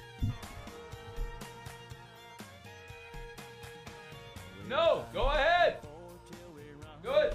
104.5 ESPN Baton Rouge, along with First American Bank and Trust, are teaming up to honor our military and raise funds for Folds of Honor. This nonprofit organization provides scholarships to the spouses and children of soldiers who were killed or disabled in service. To donate to this important cause, visit our website at 1045ESPN.com. Folds of Honor, to honor their sacrifice and educate their legacy. Shout out to Sunshine, your hometown John Deere dealer in Louisiana. We will get to some of the Saints-Niners roster moves as promised, but we do have some breaking news here on this Tuesday. Shea Dixon from over at On3 tweeting just a bit ago that LSU defensive lineman Sadir Mitchell no longer on the football team. Shea notes Mitchell not currently listed on LSU's official roster online, and that through the first two games against Clemson and Louisiana Tech, Sadir Mitchell did not log a snap in the first two games. So Sadir Mitchell no longer with the LSU football team. This is not a surprise in any way. Well, let me rephrase that. Let me rephrase that. It is a surprise that a player would leave 2 games into the season. That is a surprise. I don't think anybody anticipated Sadir Mitchell was going to leave. So to that extent, it's a surprise. The fact that Sadir Mitchell is leaving the LSU football program is not a surprise. Remember, and we have talked about this quite literally from the day Bo Davis left and LSU hired Kyle Williams. You have stylistically 2 polar opposites with what they want in defensive linemen.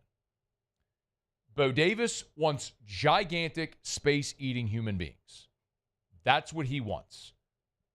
Sadir Mitchell is someone that Bo Davis recruited to the University of Texas, and then via the transfer portal got to come to LSU. He is a massive human. Sadir Mitchell listed at 6'6", 355 pounds. And I'm here to tell you that 355 is a little generous because he's like a biscuit shy of 370. I mean, he is a gigantic man. I want to remind you also that in this most recent signing class, Dylan Battle was another guy. If you remember, we had Dylan Battle's high school coach on the show after he committed to LSU.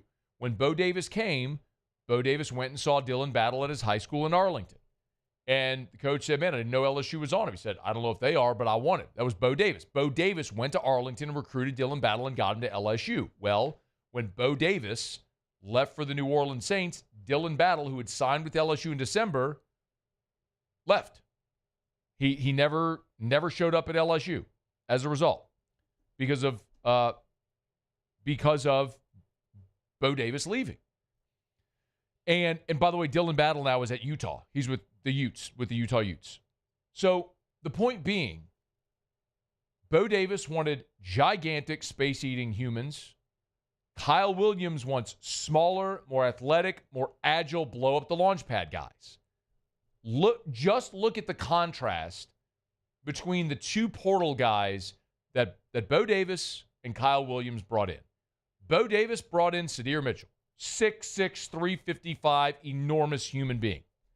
Kyle Williams, in the spring portal window, wanted Bernard Gooden, 6'1", 268, super fast, cat-like, get up the field and create havoc right in the quarterback's face. That's the way Kyle Williams played, and that's what he wants. Ahmad Bro is a lot like that as well. By the way, Ahmad Bro played for Kyle Williams at Ruston. Knows what the expectation is. That's the difference we're talking about here.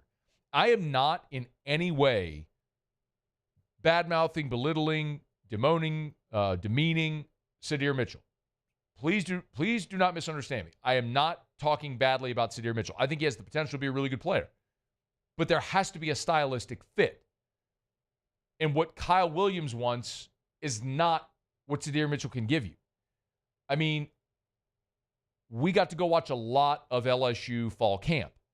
And I would always watch that offensive and defensive line pass rush drill that I explain often. You've probably seen maybe some video of it. But the way I'd explain it is you got the offensive line lined up and the defensive line lined up. And while everyone's lined up in their spot, it's a one-on-one pass rush drill. So like the left tackle would go against the right defensive end, and the left guard would go against the right defensive tackle, and so on. And it would be a one-on-one pass rush drill so as to just make sure that you are having the same pass rush lanes as you would a game. And Sadir Mitchell, I don't know that he ever won a rep because all he would do is just lean on the offensive lineman because his job as a giant 6'5", 365-pound human or whatever he is to create a car crash at the line of scrimmage to free up linebackers to go make plays. It's just a stylistic difference. Kyle Williams wants Bernard Gooden, quick first step, get up the field and kill the quarterback. That's the difference. So I am not surprised that Sadir Mitchell is leaving. I'm not surprised he didn't play in the first 2 weeks. And even more so than just talking about Sadir Mitchell not playing, if you take it a step further, you can look at who did play in the first 2 weeks. We've seen Buddy Mathis, freshman defensive lineman, get snaps in each of the first 2 games. Brandon Brown, another freshman defensive lineman, got snaps in the first 2 games.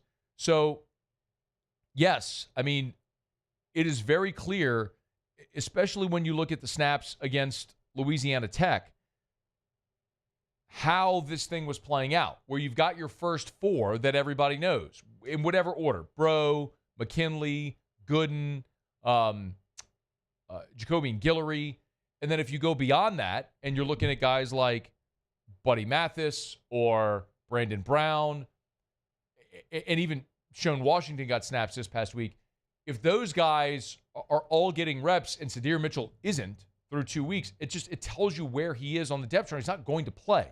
So he's going to go somewhere where he could play. I don't necessarily know that I understand leaving in the middle of the season. I don't know what good that really does you, because he wouldn't be eligible to go. The semester's already started. He can't go somewhere else right now and play this year. But I guess it gets him a head start on where he'll be in the December portal. In any event, I wish him well and hope he lands at a spot that makes sense, in the same way with Dylan Battle. But it's one of those things that's unfortunate because he got caught in the midst of a coaching change. And it's also one of the reasons why I always side with the student athlete whenever we talk about transfer decisions. This is a great case in point. This dude came to LSU to play for Bo Davis. And Bo Davis bolted. Now, he's a grown man. He's a professional. He had a better opportunity, something he wanted to do. He left. Got it. But Bo Davis was able to leave free and clear and go pursue his opportunity, and all these guys he brought here were left in a situation where it no longer made sense for them to be here because the coach LSU brought in doesn't have a use for their skill set. So what, those guys are stuck? Another illustration of why I am very pro transfer portal and student athletes being able to leave, especially in situations like this when a coach leaves, because it no longer made sense for Sadir Mitchell to be here. Wish him luck wherever he may land after this, but Sadir Mitchell has left the LSU football team, and it's not going to hurt LSU this year because, quite honestly, when you look at the depth, he was running at best 7th among your defensive tackles. So, as we know more and find out more, we'll pass it along to you. We're brought to you by Lee Michaels Fine Jewelry, lmfj.com, lmfj.com for Lee Michaels Fine Jewelry. Love telling you about Lee Michaels. Of course, a beautiful piece of jewelry. Thrill her with a gift in the red box. At Lee Michaels, they have cultivated and crafted what they call the Lee Michaels experience, and they perfected it over 4 decades. So whether you go into Baton Rouge or Lafayette or New Orleans or Shreveport, any of their 10 locations, you know when you're walking in, you're going to get an enjoyable experience, a low-pressure experience. I'm not trying to force you to buy something. You want to try on 1,000 pieces of jewelry? Do it. You're making a very important decision. They want you to be thrilled with the decision. And if for whatever reason she doesn't like it, bring it back. They accept returns and exchanges. It's Lee Michaels Fine Jewelry. LMFJ.com for Lee Michaels Fine Jewelry.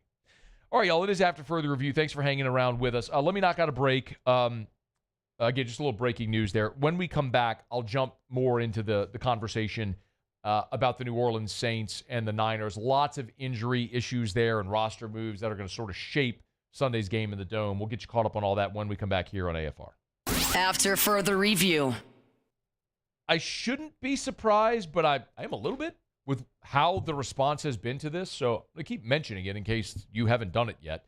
My buddy Darren James, who we've talked about here for 15 years, not only a great realtor, an amazing person. I mean, just as a side note, like on Drew's first day of school, we posted some pictures. Darren went and grabbed those pictures, put them together in a cool little congratulations card and sent some cookies to the house, like congratulating Drew on his first day of the new school year. He goes above and beyond for his friends, for his clients, for everybody. Darren's amazing. Just have one phone conversation with him. You'll understand what I mean. But last week, Darren relaunched agent225.com. Redesigned, reimagined, upgraded, updated, all of it. agent225.com. And there's a home value tool on the homepage. You want to find out what your home appraises for? You can do it in 30 seconds. Go to the website, type in your address, boom, it's there. agent225.com. Think real estate, think Darren James.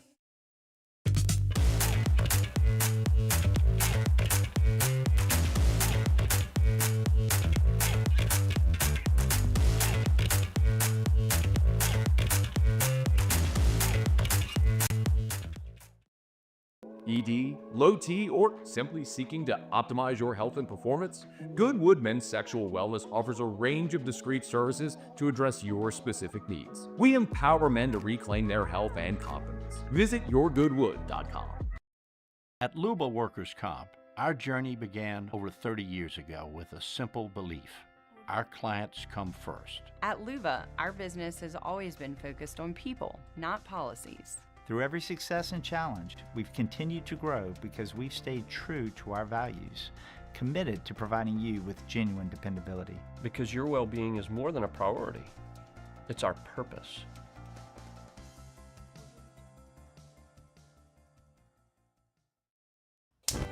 Looking for cleaner energy? Propane is energy for everyone. And when you're cooking with clean, affordable propane, you're cooking with gas. In the wintertime, nothing heats a home like Louisiana propane. And when you need hot water, propane's got you covered. Oh, and you won't regret that propane generator when the power goes out. I'm Miss Louisiana, Gabrielle McLeod, and to find more information and to find a propane dealer near you, visit louisianapropane.com. Today, we are shaping tomorrow. We are researching how extreme stress impacts the immune system, from trauma victims to athletes and even astronauts.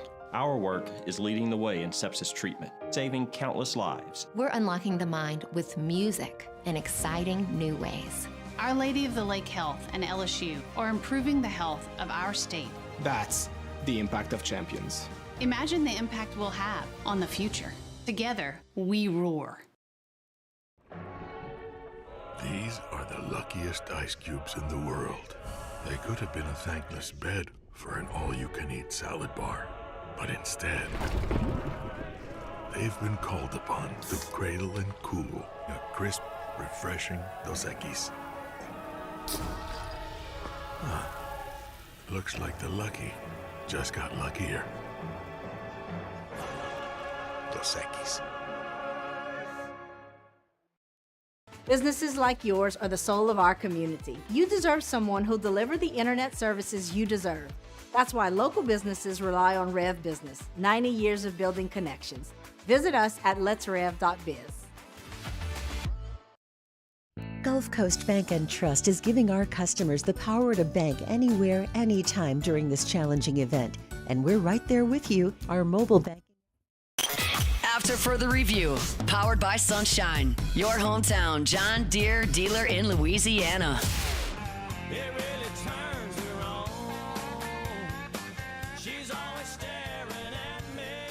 We'll get the first official injury report of the week on Wednesday for Saints and 49ers, and it's going to be a pretty fascinating look. Obviously, from the Saints' perspective, how's Chase Young coming along? Will he be available this week as the calf? What about an update on Trevor Penning with the toe? He's got a toe. But definitely still interested to see if the Saints make any type of move at safety to account for the injury suffered over the weekend in the game against Arizona with Julian Blackmon. But probably what happens with San Francisco, not probably, certainly what happens with San Francisco is going to be far more interesting. So just the quick catch-up, if you're not familiar, Brock Purdy suffered a couple of injuries over the weekend in the 49ers season-opening win. Kyle Shanahan was asked on Monday if one of the injuries for Purdy was worse than the other and asked about his availability for the weekend. I'd probably say the toe's worse than the shoulder. And what about his availability this week? Yeah, we're not sure. We got to see how it heals and how the week goes on it. Okay, so Kyle Shanahan obviously not divulging much on Brock Purdy. Again, we'll know more in an official capacity on Wednesday when the teams get Tuesday's an off day in the NFL. So on Wednesday when they're back out on the practice field and they issue the first injury report of the week, we'll have a much better sense of this.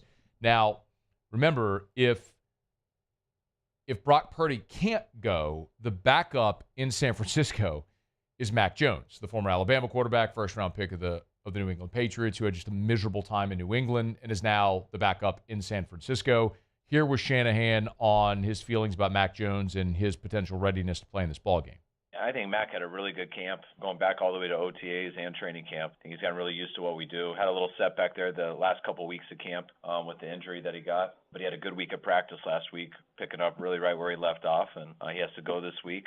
He'll lead the guys. The guys will believe in him, and I know he'll do his job at a high level. It's his third team in as many years. Remember, Jones was with New England in 21, 22, and 23. 24 last year he spent with Jacksonville, where he played in 10 games for the Jaguars. And then this year now is the backup in San Francisco, who could very well be called upon to play. If you pay attention to these sorts of things, the the point spread often is a very good indicator of what's going to happen. Las Vegas, in many instances, has good sources because they're setting lines, and there's large dollar amounts that exchange hands in wagering. That point spread opened up with the Saints as a 7-point home underdog against the 49ers. It is now at 4.5 presently. So that thing has come down as a result of this Brock Purdy news, and the fact that San Francisco could very well be coming to New Orleans playing with a backup quarterback. Now, is Mac Jones in his 5th NFL season, who's played in 52 career games, a better option than Spencer Rattler? Objectively, yes. He is a more veteran option. He's a more experienced option. He's got more start, snaps, attempts, touchdowns, everything. Wins. Spencer Rattler is still not won a game as a starting quarterback in the NFL. However, that clearly does limit the 49ers' opportunity to come here and win the game. A couple of other things that are certainly of note. So George Kittle, the fantastic all-pro tight end from the 49ers, he's gone on IR with a hamstring injury, so he will miss at least the next 4 games. That is significant. I mean, Kittle is a big piece of that offense and what they do, and he's been a big piece of that offense for a decade now. So what San Francisco does, so that is, we're not sure what's going to happen with Purdy. We know Kittle will not play. Shanahan was asked about tight end Jake Tongs and what his availability or impact could be. I mean, the biggest thing that stands out is his hands. I mean, he's got really good hands, which you could see on that last play. He's got athletic ability. And then when you tie athletic ability with someone's hands and size, he's got the tools to be good in the pass game. But he had to come a long way in the run game to be able to make the team and be out there. And he has come a long way in the run game, and he continues to improve in the pass game too. So yesterday was his first day kind of sticking out to anyone, and hopefully he'll continue to get better from that and put together a good career here. He caught all 3 targets. He does have a touchdown as well, as you heard Shanahan mention. Shanahan was also asked if Braden Willis will come up from the practice squad to provide some depth there as well. Oh, yeah. Braden was bumped up a ton last year and was on a roster a ton last year. So Braden's played in a lot of games for us, and we wouldn't hesitate to bring Braden out there. Listen, Shanahan's a really good coach. The 49ers roster is objectively better than the New Orleans Saints. I mean, everybody's roster is objectively better than the New Orleans Saints. I don't know if you saw it today, but the updated odds are out for Super Bowl, Conference Championship, and Division champions as well. The New Orleans Saints not only have the worst odds to win the division at 22-1, they also have the worst odds to win the NFC at 150-1, and the worst odds to win the Super Bowl at 500-1. So, yes, this is the worst roster in the NFL. So San Francisco, even with a backup quarterback, is still favored by 4.5 in New Orleans. But it very clearly gives New Orleans a better opportunity of winning this game if Brock Purdy's not there and they have to rely on Mac Jones. So we are going to follow this. Wednesday will be a much clearer picture of what this game is going to look like based on injury reports and who's trending toward playing on Sunday.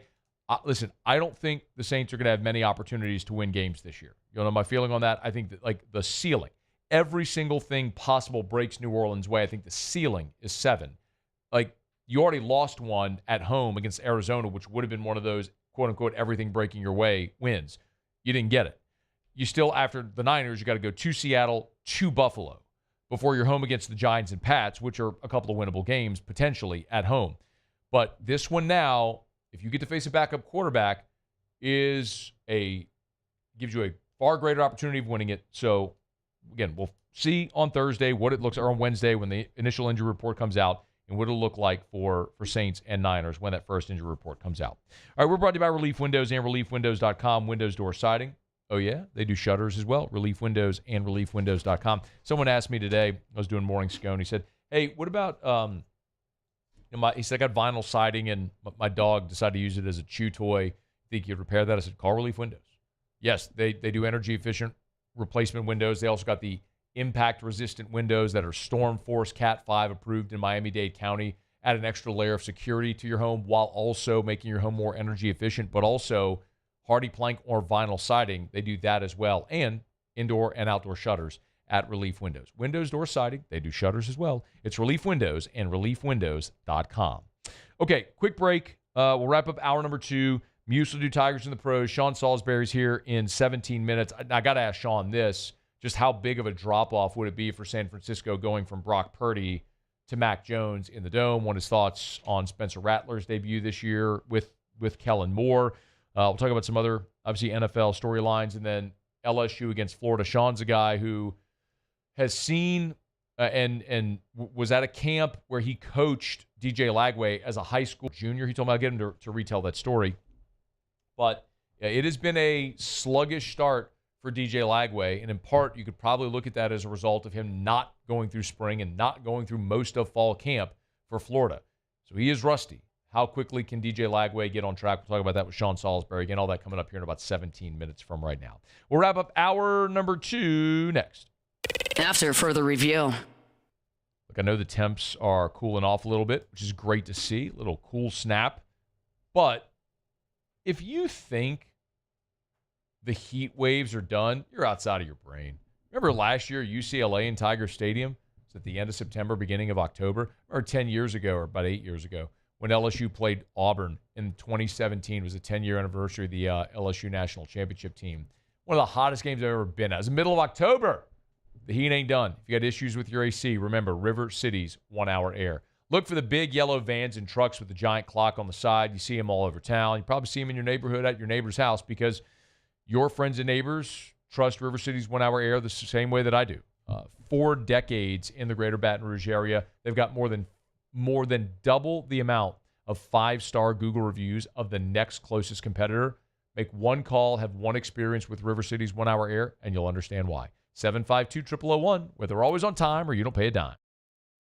104.5 ESPN Baton Rouge and First American Bank and Trust bring you the Heart of the Game Award, recognizing student athletes who deliver when it counts. Nominate your game day standout at 1045ESPN.com by the 21st. We'll choose 5 male and 5 female finalists, and then it's up to the fans to vote for the winners.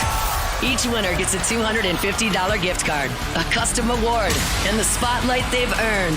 Presented by First American Bank and Trust, a banking tradition since 1910. We typically think of stress as being bad for us. At Our Lady of the Lake and LSU, we are researching how certain types of stress, such as exercise, can be good for our immune health. By studying people under extreme stress, such as athletes, astronauts, service members, and first responders, we're learning how to improve the immune health of everyone. That's the power of research. That's the impact of champions. Together, we roar.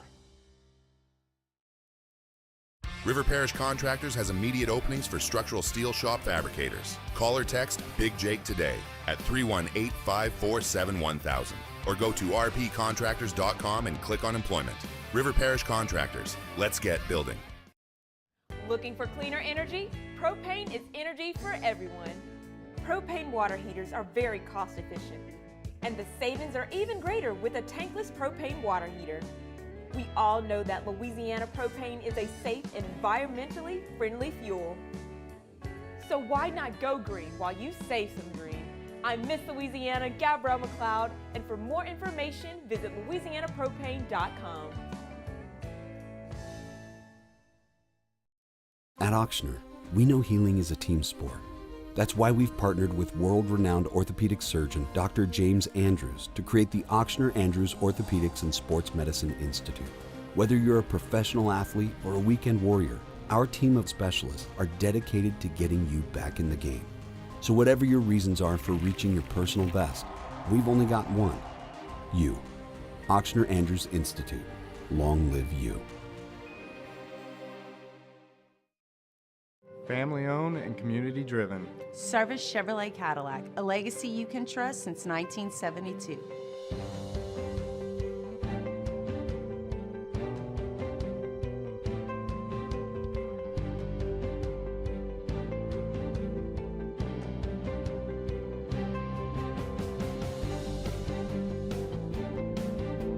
Service Chevrolet Cadillac, our family serving your family. For over 50 years. These ice cubes could have been a thankless bed for an all-you-can-eat salad bar. But instead, they cradle and cool. After further review, powered by Sunshine, your hometown John Deere dealer in Louisiana. She's the only one who really understands what gets Hey, Supper Club's opening up in 11 minutes. I just want to remind you again. I've been reminding you for a couple weeks. Today is September the 9th, so 9-9. Today is Dine with 9, benefiting the Joe Burrow Foundation. Of course, Joe Burrow's number is 9. So today, 9-9, Supper Club is donating 9% of all of their sales from tonight to the Joe Burrow Foundation. Of course, the Joe Burrow Foundation was formed and founded on the backs and the heels of Joe Burrow's now famous Heisman Trophy speech, where he spoke about less fortunate and people and children and people in supporting food banks. And what an awesome thing for Supper Club to do. So if you're at work, maybe heading home, you've been wanting to try Supper Club, great opportunity to do a night. Remember, always open seating at the bar. You never need so if you don't have a reservation, you can always pop in. It's open seating at the bar. They got 14 bar stools, and then they've got 7 bar area tables as well. So good opportunity to pop on in, open seating at the bar. And what a great night to check out Supper Club. Even if you want to pop in after work and have a cocktail or a glass of wine or a whiskey or something like that, great opportunity to do it. You can always pop on into Supper Club. Gents, you don't need a sport coat. I know that's a common misconception. A collared shirt is fine. SupperClubBTR.com is where you can always go for reservations. But again, get by tonight if you can. Dine with 9% of all sales tonight only at Supper Club are going to the Joe Burrow Foundation. So if you can pop in tonight for dinner, for a cocktail, glass of wine, whatever, great opportunity to do it over at Supper Club. SupperClubBTR.com, SupperClubBTR.com.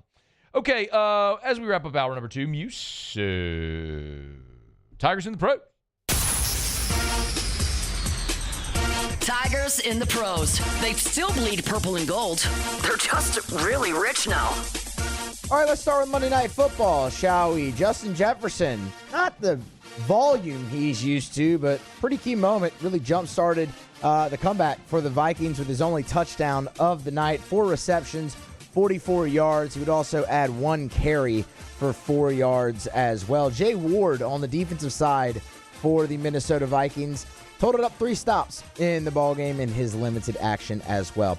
To the Diamond Baseball, Alex Bregman, a 2-for-5 night. No. 2-for-5 night. Both of those singles positive. One of them driving in a run, his 57th RBI of the year. He also scored a run in the game as well. Huge night for Dylan Cruz and the Washington Nationals. Dylan goes 3-for-5, a 3-run homer, and an RBI single. So in total, 4 RBI. He would score twice as well. The Nationals went on to win that one at 15-7. Aaron Nola.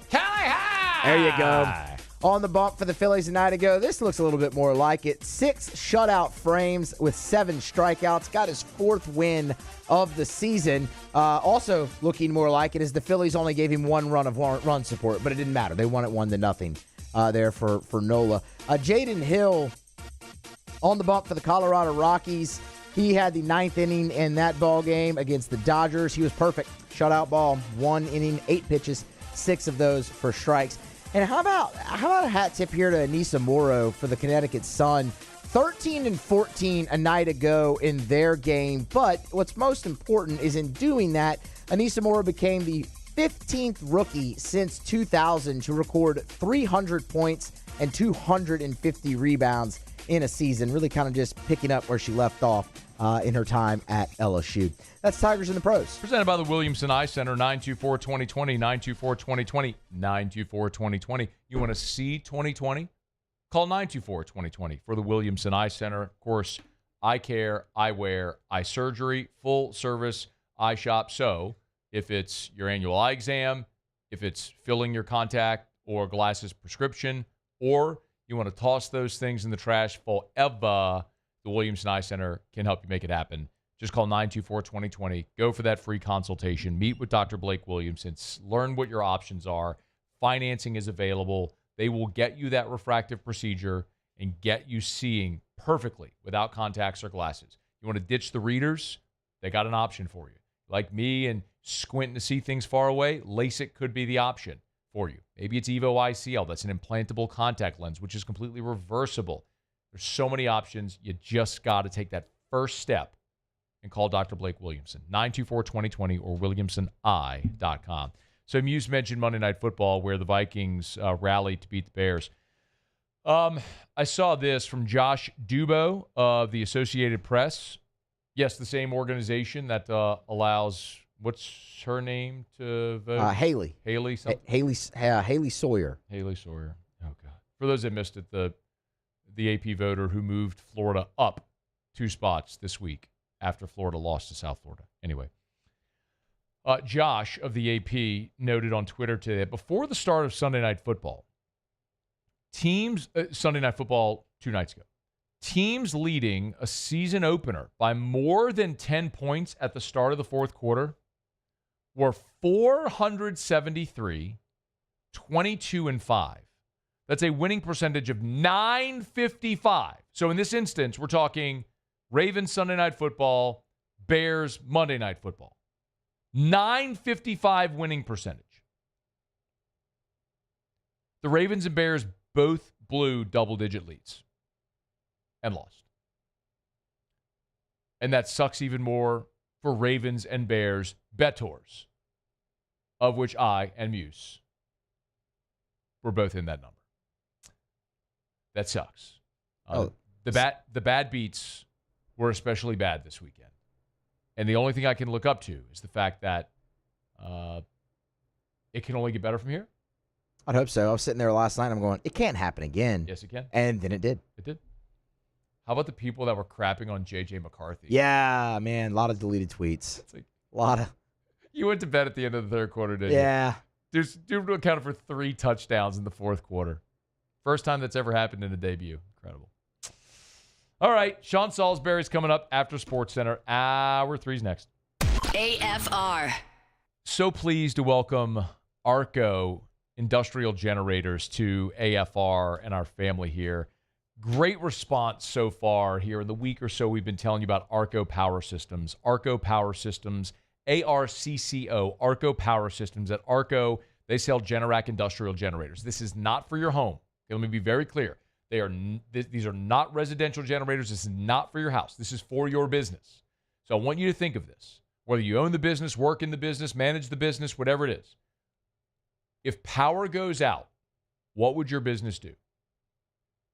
Just stop for a moment and think about that. You've probably experienced it before. Storm comes through, a hurricane, an ice storm, snow. What happens to your business if power goes out? You got to have an option. Arco Power Systems, as far west as San Antonio, east to Mobile, north to Little Rock, arco.com. ARCCO. These are the luckiest ice cubes in the world. They could have been a thankless bed for an all-you-can-eat salad bar. But instead, they've been called upon to cradle and cool a crisp, refreshing Dos Equis. Looks like the lucky just got luckier. Dos Equis. At Luba Workers' Comp, our journey began over 30 years ago with a simple belief. Our clients come first. At Luba, our business has always been focused on people, not policies. Through every success and challenge, we've continued to grow because we've stayed true to our values, committed to providing you with genuine dependability. Because your well-being is more than a priority. It's our purpose.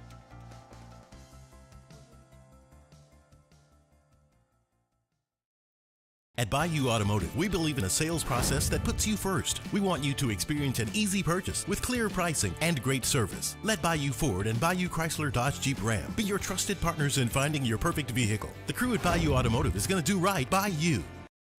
Parish Construction and Roofing. This is Coach Kim Mulkey.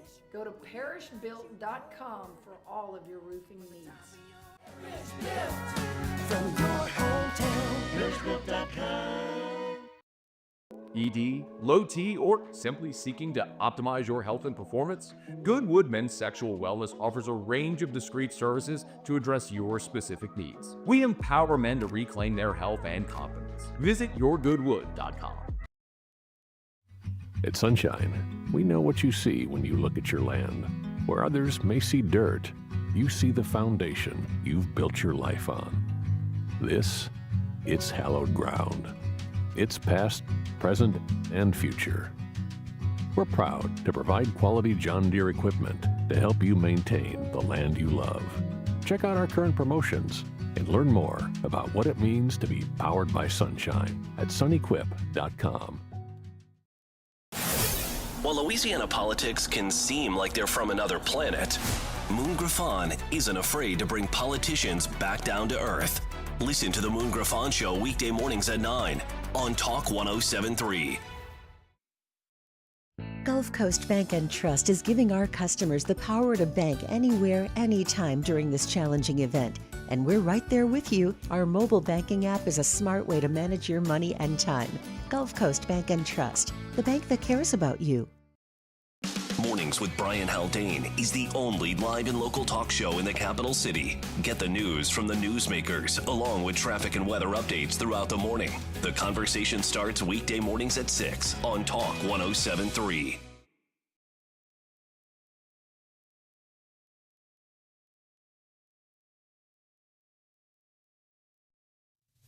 This is SportsCenter. I'm Christine Lisi. The NFL's fined Eagles defensive tackle Jalen Carter $57,000 for spitting on Cowboys quarterback Dak Prescott Thursday because he was ejected before participating in a play. The league said it will consider he's already served a one-game suspension. 49ers expect to know in the next few days if quarterback Brock Purdy will be able to play Sunday against the Saints. Purdy's status uncertain because of shoulder and toe injuries. If he can't go, San Francisco will turn to backup Mac Jones. ESPN NFL insider Dan Graziano. They feel like they're confident in Mac Jones given the training camp that he had. So if he has to play, they should be okay, they hope, for a week or two. But the question would be, who is Brock Purdy or Mac Jones throwing to? Dan referring to tight end George Kittle, who's landed on IR with a hamstring injury, and receiver Juwan Jennings dealing with an injured left shoulder. NBA, according to ESPN's Shams Charania, restricted free agent Josh Giddey agreed to a 4-year, $100 million deal to re-sign with Chicago, cements himself as the team's cornerstone at starting point guard. AL East leading Blue Jays put shortstop Bo Bichette on the injured list with a sprained knee. ESPN Radio is presented by Progressive Insurance. If you're a renter, make sure you're protected. Renter's insurance includes options that cover stolen property, personal injury, and living expenses if your place is damaged. Quote renter's insurance at progressive.com. Matt Moscona. I'm very important. After further review. Say it one more time. After further review with Matt Moscona. And here we go. Live from downtown Baton Rouge. Let's ride!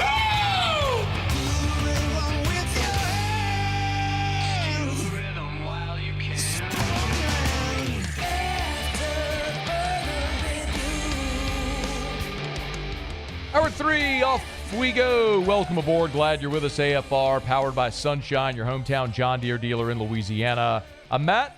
Love you, Matt. Paul O'Neill. They're chanting Paul O'Neill's name.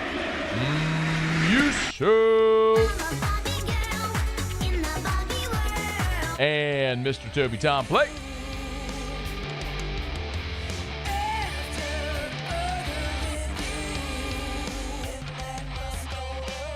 All right, we're here. Glad you are as well. Get out there and make it a good one. 5 o'clock quitting time. Glad you're driving home with us. And hour 3 on a Tuesday means we get to visit with our buddy Sean Salisbury, of course, Sports Talk 790 in Houston, also the host of Unpaved, his new YouTube show. Make sure you check it out and subscribe to the YouTube channel. We appreciate it. Sean, thanks for the time as always. How are you? I'm doing well, man. How are you? Good to be on with you. Hey, man, thank you as always. We appreciate it. Let me just start with what's going on in San Francisco, because the Niners are going to come to New Orleans this week, and it looks like Brock Purdy may be on the shelf, and it might be Mac Jones. First of all, shoulder, toe for Purdy. What's a week like this for a quarterback in the NFL going through those injuries, trying to potentially get ready to play? If you're not practicing, I remember seeing the old picture. I'm sure you did too, Matt. Actually, Jack Del Rio showed it to me when he was in Denver. And Jack's one of my best friends. Is Peyton Manning was in the tub with his helmet on. When he was hurt in Denver, they were out on the practice field. He had the script to practice. Now Manning's a freak, as we know, his preparation. But he had the script to practice, and he was sitting in like a hot, cold tub with his helmet on listening to the play call while he was hurt, and they were on the field. Now, that dude's a different level, but if you want to get to that level, that's the preparation it takes, because you're trying to get as much treatment. This is where the trainers and the team doctors and those guys who are taping your ankles, getting your ice and stem and all the stuff you need become the MVPs. So you're doing it, you're actually, to get back on the field, you're not just doing it while you're at the facility. You're doing it at home. You may stay around the facility longer, especially if it's one of those where it's a fence sit, Matt, where you're not sure if you're –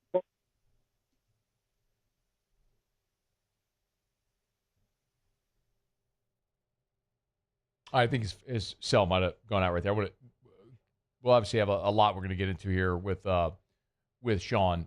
Cell phone just I think maybe hit a little bad spot there. Normally Sean's with us on video, but he's traveling today, so he's on cell with us. But want to certainly get the thought of not only what's Purdy's preparation like, so if he's available this week, but then if he's not, how big of a drop off from Purdy to Mac Jones, which we'll talk about here in just a second with Sean. And then we always have Sean for 2 segments. So also want to make sure that with Sean we get into our conversation about DJ Lagway as the Gators are coming to Baton Rouge this weekend. And Sean has actually coached at different high school camps and elite events, DJ Lagway. So wants a perspective there. And then similar to the conversation we're having here about Brock Purdy, you don't practice during the week. What's your preparation like? Are you realistically going to be good in time for the game? Similar with Lagway, who didn't go through spring and then didn't go through most of fall camp here for the Gators, and it's looked rusty for the first couple of weeks. So we'll dive into that here in the second segment with Sean as well. We're trying to reconnect with him here. It's a Tuesday edition of AFR. We are powered by Sunshine, your hometown John Deere dealer in Louisiana. Okay, we're having trouble with the phone.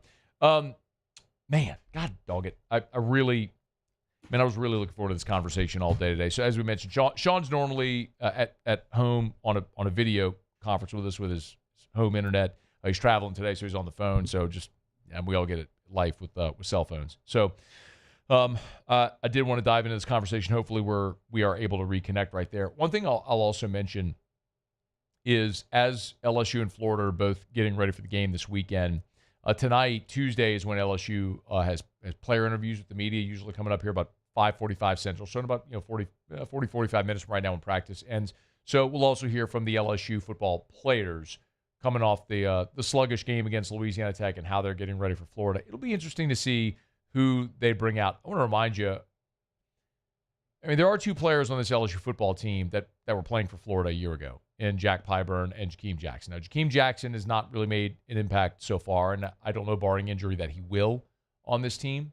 But Jack Pyburn has, and he's a starting defensive end for this team, or certainly a key part of the rotation, and will continue to be. And a year ago in this game in Gainesville, made 8 tackles for Florida, which tied for second on the team. Shamar James led the team with 11 tackles, and Jack Pyburn was second with 8.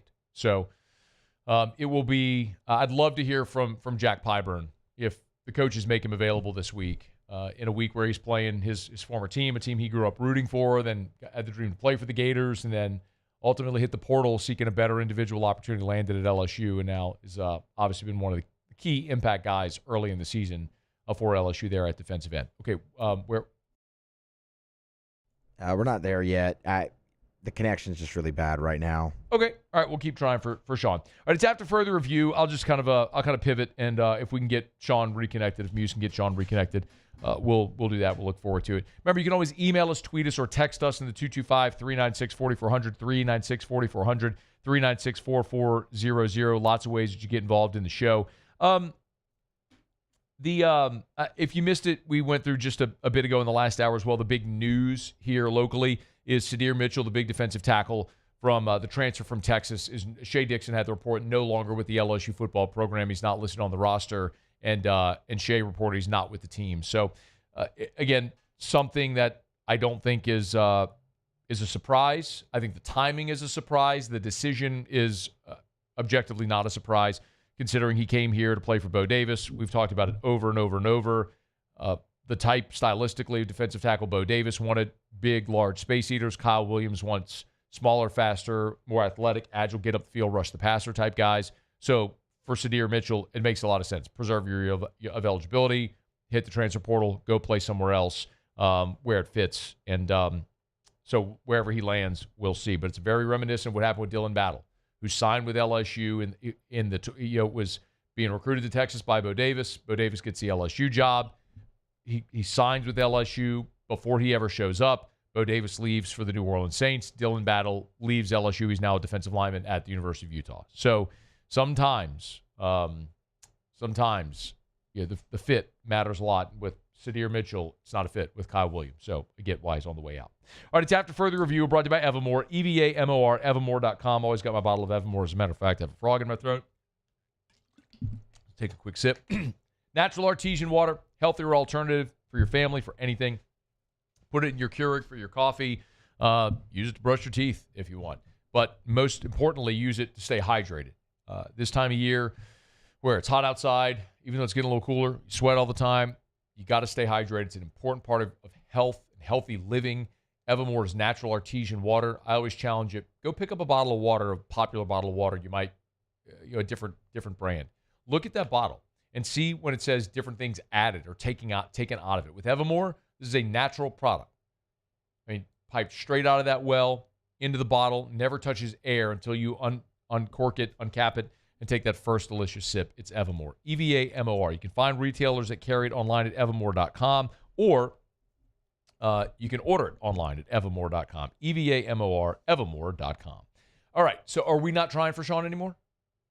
I am. The connection's just still, okay. Like, I can't really understand him when I talk to him right now. Okay, no worries. If we can get Sean back, that'd be great.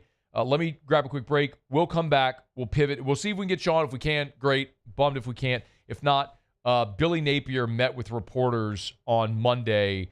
And Brian Kelly actually had some comments about Napier as well and the situation going on there at Florida. So we'll pivot and dive into that when we come back. If we can't reconnect with Sean, my apologies for the issue with the phone.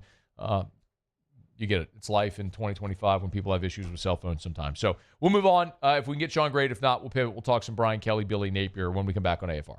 AFR. Man, I'm so thrilled. Every time I talk to my friends over at Goodwood Men's Sexual Wellness about the response they've gotten from you, from our audience. And I think what that means is we all collectively, men, society, are having an open conversation about things like hormone replacement therapy that, I don't know, 5-10 years ago, maybe there was a stigma associated with it. But it's why I'm thrilled to be someone here who shouts this message every single day. I've told you my story. I mean, as a 34-year-old man, after spending nearly a year in the hospital with my son, going through an incredible, life-changing, stressful event, that stress had a physical manifestation on my body, and my testosterone was in the 200s. I had no idea until I had my blood labs run. I started supplementing. I'm at healthy levels now. You don't know how bad you feel until you start feeling good again. Go for that blood test. YourGoodWood.com. Today, we are shaping tomorrow. We are researching how extreme stress impacts the immune system, from trauma victims to athletes and even astronauts. Our work is leading the way in sepsis treatment, saving countless lives. We're unlocking the mind with music in exciting new ways. Our Lady of the Lake Health and LSU are improving the health of our state. That's the impact of champions.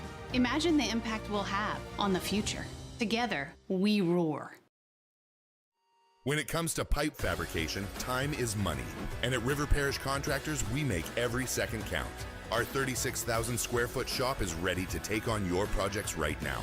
With experienced welders, precise fittings, and fast turnarounds you can trust. Whether it's a single custom spool or a full-scale run, we have the capacity and the skill to keep your job on schedule. Call us or visit rpcontractors.com for your quote. That's rpcontractors.com. Bayou Chrysler Dodge Jeep Ram is taking $22,500 off MSRP on the brand new 2025 Ram 1500 Laramie with $22,500 off MSRP with a complimentary 7-year powertrain warranty that comes with all new Bayou Automotive vehicles. If you need sales or service, the crew at Bayou Automotive is going to do right by you. Baton Rouge's home for real rock. It's Eagle 98.1. Foo Fighters. Led Zeppelin. AC/DC. Pearl Jam. And the flagship home for LSU sports. Take us anywhere with the Eagle 98.1 app. Eagle 98.1 is the rock station. At Luba Workers' Comp, our journey began over 30 years ago with a simple belief. Our clients come first. At Luva, our business has always been focused on people, not policies. Through every success and challenge, we've continued to grow because we've stayed true to our values, committed to providing you with genuine dependability. Because your well-being is more than a priority. It's our purpose.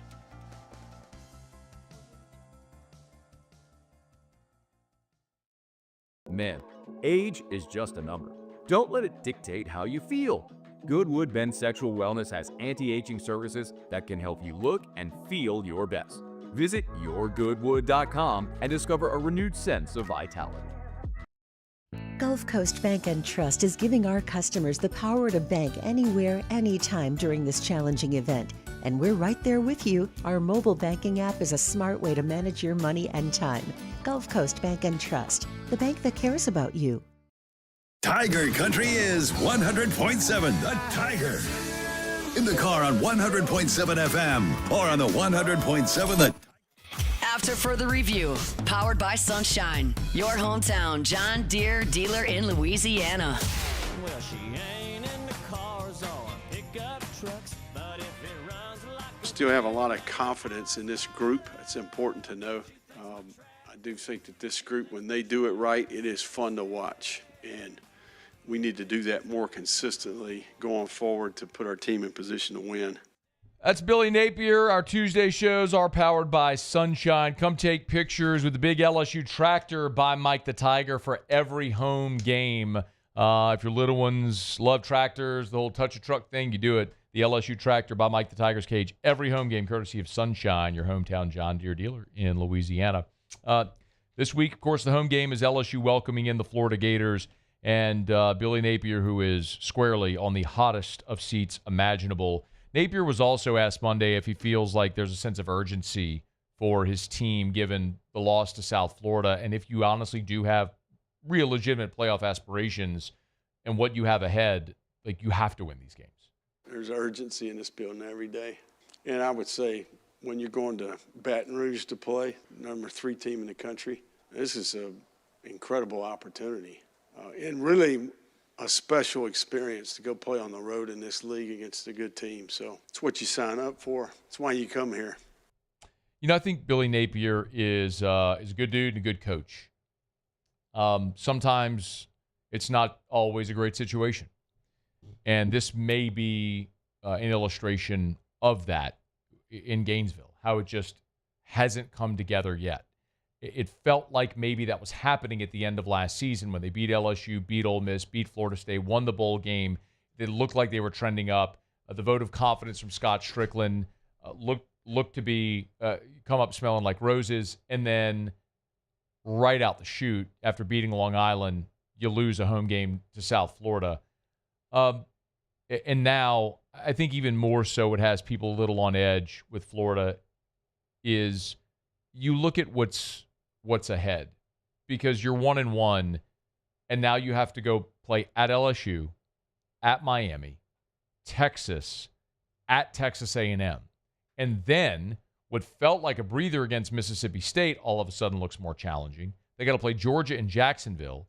You're at Kentucky, at Ole Miss, which is going to be a big challenge. And then you still have Tennessee and Florida State at the end of your schedule. I mean, how you get out of this 7-5 would feel miraculous for the schedule they have ahead and the struggles that they've already shown. One thing is for certain for Florida is they have got to get DJ Lagway going. And I was watching a YouTube video of some film study of DJ Lagway, and I'm not going to bore you with all that. And that may be something that just football nerds might nerd out on. And I don't know that has mass appeal, but the 10,000-foot view takeaway was DJ Lagway is rusty. Throws that he normally makes, he is not making. And a lot of that is probably timing with his receivers and reps, because Lagway, having the shoulder injury, was shut down in spring, and then he was battling a leg injury, which kept him out for most of fall camp. So you're talking about a guy that hasn't really been consistently doing football-adjacent activities since the end of last season. I mean, 8 months is a long time without doing football-related things every single day and repping them, and it's going to take time for Lagway. And it's one of those things that Billy Napier on Monday talked about pretty openly with Lagway. I thought he made a lot of steps forward in the game Saturday. I think he's still getting comfortable.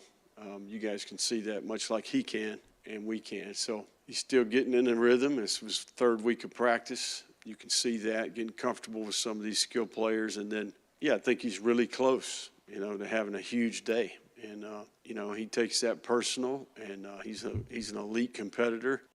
I want to remind you, despite all of the fanfare about DJ Lagway, and physically, I get it. He's 6'3", 247 pounds. He can throw the ball over the mountains.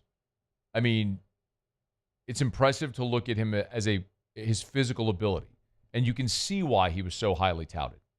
But a year ago, DJ Lagway completed 59% of his passes. That's not good. He had 12 touchdowns, 9 interceptions. That's not good. You can look at the 1,900 passing yards and go, oh, that's really good.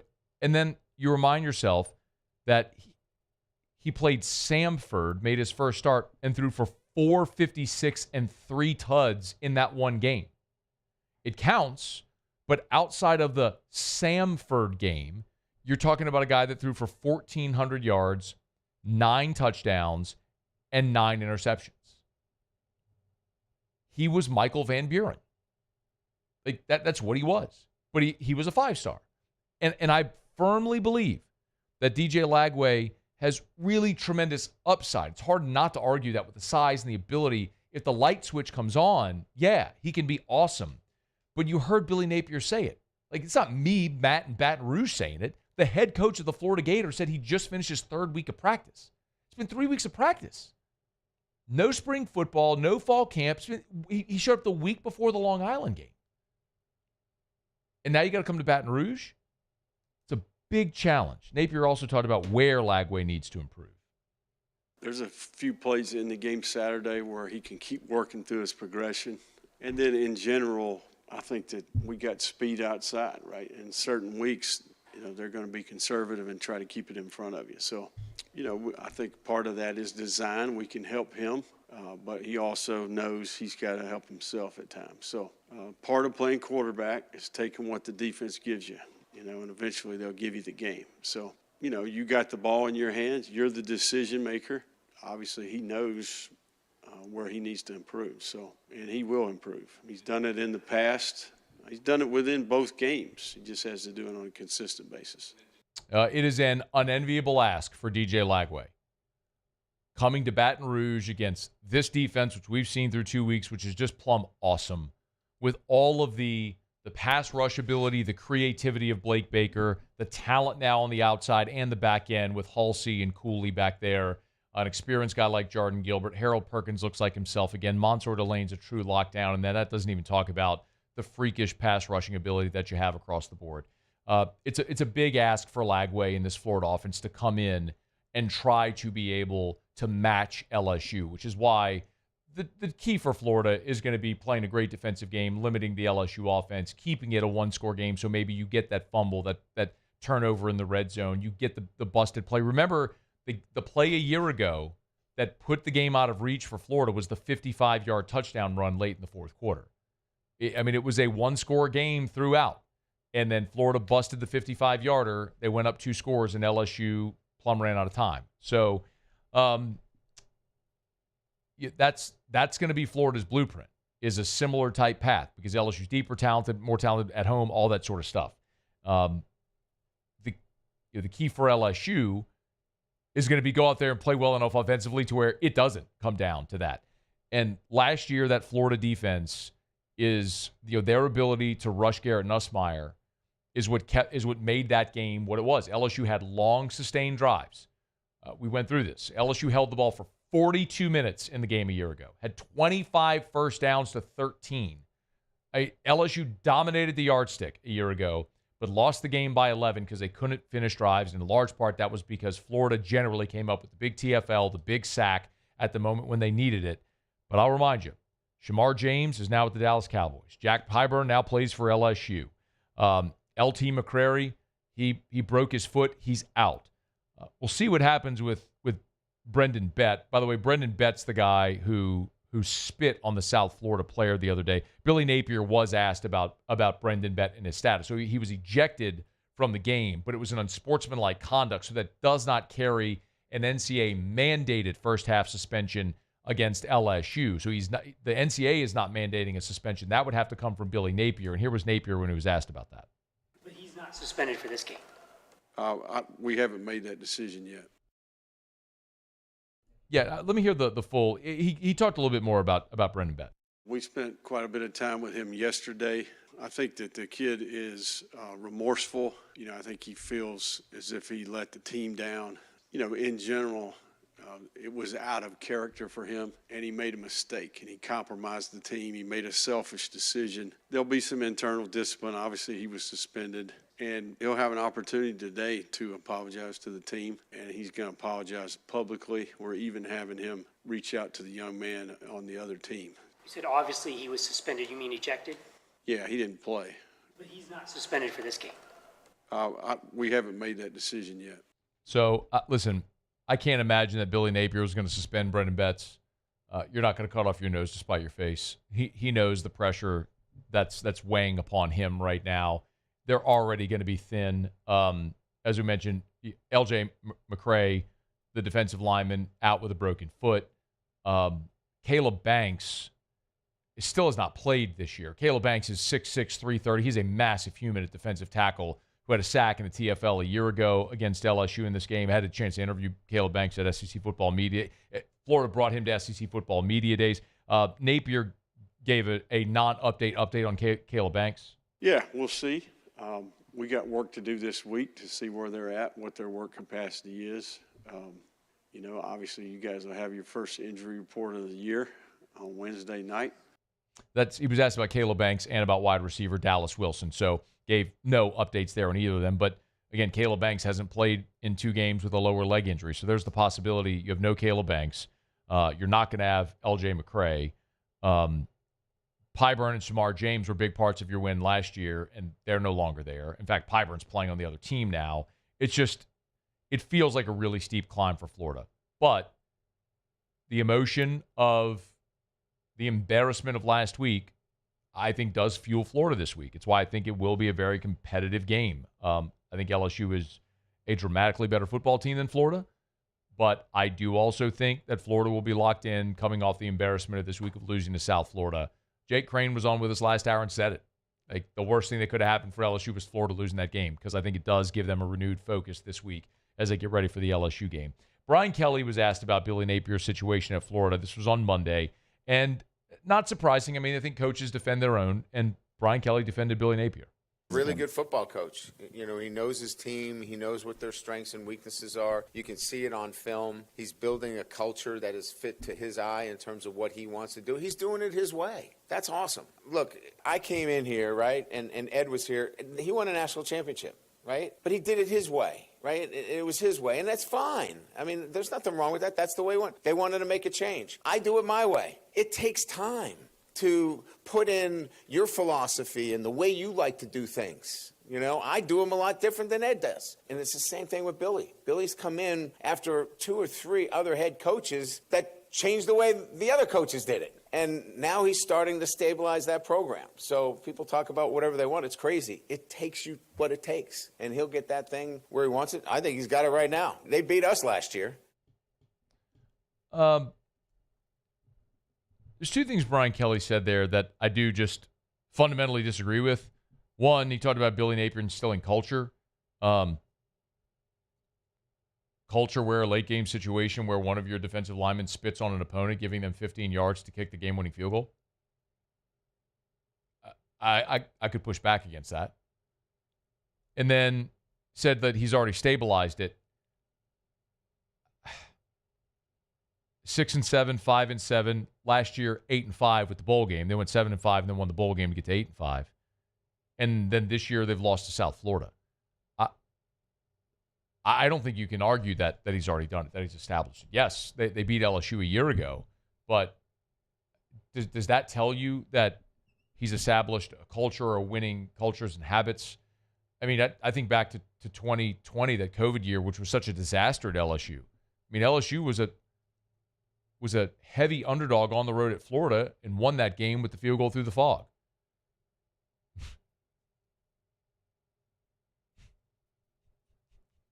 A guy threw a shoe. Anyway, look, specifically from an LSU perspective, I'm kind of torn on these things. Like, I like to laugh at Kalen DeBose losing those games at Alabama. I kind of want him to stick around because that culture is eroding. Like, he's not Nick Saban. I mean, it is like the substitute teacher's in and everybody's partying, and that thing's just going to continue to erode the longer he's there. So I don't want him to go. But I know if you bring in someone new, then you're tearing it down again, and it's going to take time to rebuild it. So that's going to be fun to watch him do that again and lose more. Same thing in Florida. But there's always the opportunity that you fire the guy, you bring in someone else, there's always the chance they get it right. Now, they haven't gotten it right since Urban Meyer. And, Steve Spurrier was gone, and they brought in Ron Zook, and that didn't work. And Jim McElwain didn't work. And Dan Mullen didn't work. And you've had guys who've had periods of success, but not the level of success Spurrier or Meyer did. Now, those are all-time great coaches, but they also had great situations with great resources. So you give the right coach the right amount of resources, the thought is, in theory, is they can win at the right level. It's why I've always looked at a team like A&M and thought they're a threat because they have the resources. They have the recruiting base, they have the alumni support, they have the money, they have the facilities, they have the boosters, they have all of it. They have everything you need to win championships. They've just never gotten the coaching hire right. They didn't have it right with Sumlin. They thought they had it with Francione years ago when they got him from Alabama. They just can't get it right. Maybe they do with Elko, but remains to be seen if he can win at a high enough level. But I'd say the same about Florida and Napier. I'd love for them to keep Billy there and just keep miring yourself in mediocrity, because if they fire him, yes, they're starting over again, but there's always the possibility that you could remove the glass ceiling from the program that I think is there with Billy Napier as the head coach pretty clearly. All right, it's after further review. We're glad you're with us. We're brought to you by Shaw Bills Tire and Auto Service, ShawBillsTire.com, with locations all over South Louisiana. Hey, look, the Tigers are at home this weekend, then they're at home against Southeastern. But in a couple of weeks, Tigers are taking off for Oxford. Maybe you're making that road trip this year to Oxford. Maybe next month you're making the road trip to Nashville. Or in November you're going to Tuscaloosa or Norman. If you're going to be heading out for that road trip this year, make sure you bring your vehicle to Shaw Bills. They'll sell you name brand tires at wholesale prices, and they'll treat you like family. So whatever service you need, you'll keep coming back year after year after year. That's how they've built loyalty for nearly 60 years. Since 1968, it's Shaw Bills Tire and Auto Service. Shop tires online. See their great specials online. Hit the promotions tab. You can schedule service online. You can talk to an associate online. It's all there for you at the website at ShawBillsTire.com. ShawBillsTire.com. Shaw Bills, where we keep you rolling. All right, it's after further review. Apologies, we missed Sean Salisbury. Man, I was really looking forward to that conversation, but sometimes it happens, man. Things happen, and he was just in a bad cell as he was traveling today, and so we missed Sean. But we'll see if we might be able to reconnect with him at some point later in the week. All right, Jimmy will be here for Otterlocks in 15 minutes. Otterlocks are posted at LouisianaSports.net. If you want to go get your bets in for tonight, you can do it right now. We'll grab a quick break, come back. You want to get a call, text, email, tweet in. You can feel free to do it. Stick around with us here. It's AFR. AFR. At Glow Resources, they're fond of saying complete employer solutions. That's because at Glow Resources, they are not a temp staffing agency. They do not work for the employee. They're not finding you a job. At Glow Resources, they work for you, the business owner, because they are a permanent solution at Glow Resources. Yes, they specialize in skilled blue-collar welders, carpenters, heavy equipment operators, crane operators, but also on the admin side. That's why they have their professional placement division. And it doesn't matter what industry, civil construction, maritime, service companies, appliances, they do it all. If you need the right people in your business, let Glow Resources help you find them. And truthfully, one of the big reasons people love to work at Glow Resources is because they're fun. They're cool, they're fun, they're easy to deal with, and yes, they get you results. Everyone is looking for help hiring. Let Glow Resources help your business today. GLO, glowresources.com. Businesses like yours are the soul of our community. You deserve someone who'll deliver the internet services you deserve. That's why local businesses rely on Rev Business, 90 years of building connections. Visit us at letsrev.biz. I'm Gabrielle McLeod on behalf of the Louisiana Propane Dealers. I have spent hundreds of hours preparing for scholarship competitions. That preparation paid off when I won the Fitness and Talent Awards along with the title of Miss Louisiana. The Louisiana Propane Dealers are also pretty talented and want you to be prepared for when the power goes out. Visit louisianapropane.com to find out about propane generators and other safety tips. Louisiana Propane, it truly is the fuel for our future. At Luba Workers' Comp, our journey began over 30 years ago with a simple belief. Our clients come first. At Luba, our business has always been focused on people, not policies. Through every success and challenge, we've continued to grow because we've stayed true to our values, committed to providing you with genuine dependability. Because your well-being is more than a priority. It's our purpose.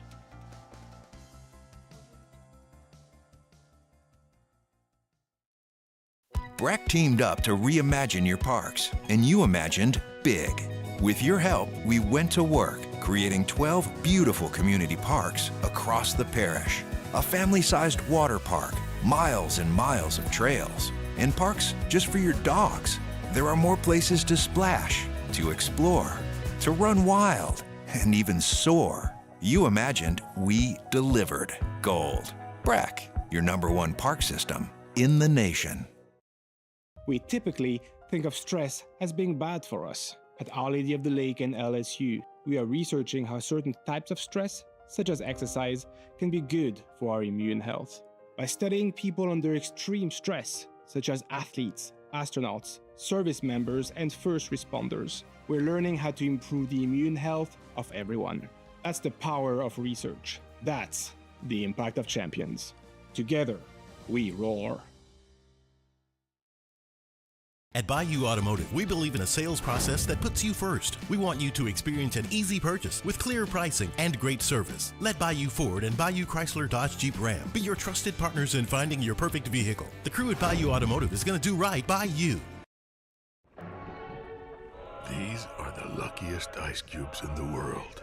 They could have been a thankless bed for an all-you-can-eat salad bar, but instead, they've been called upon to cradle and cool a crisp, refreshing Dos Equis. Looks like the lucky just got luckier. After further review, powered by Sunshine, your hometown John Deere dealer in Louisiana.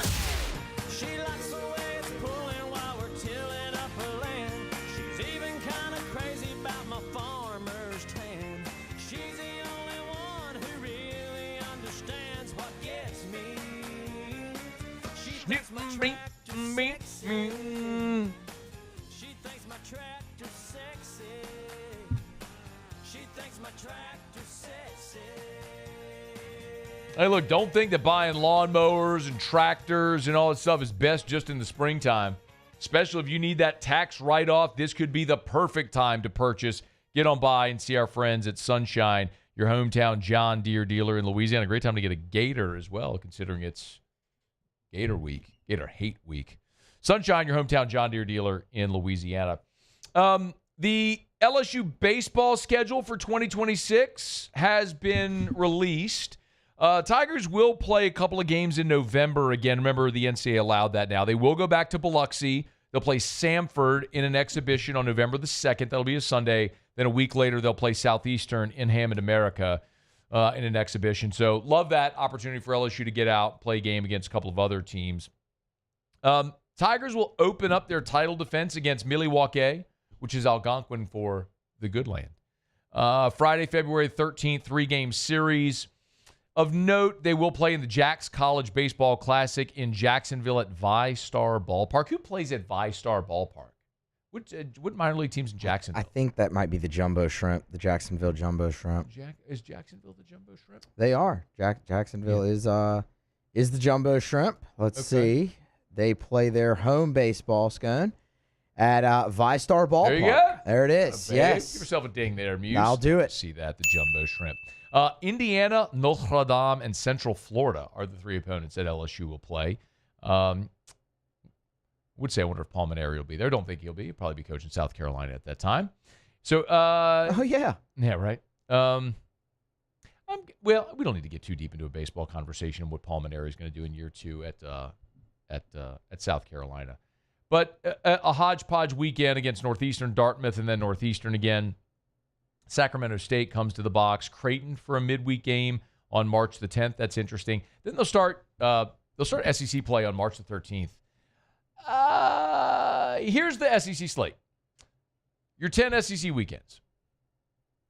At Vanderbilt, Oklahoma, Kentucky, at Tennessee, at Ole Miss, Texas A&M, at Mississippi State, South Carolina's Palmineri will come to the box, at Georgia, Florida.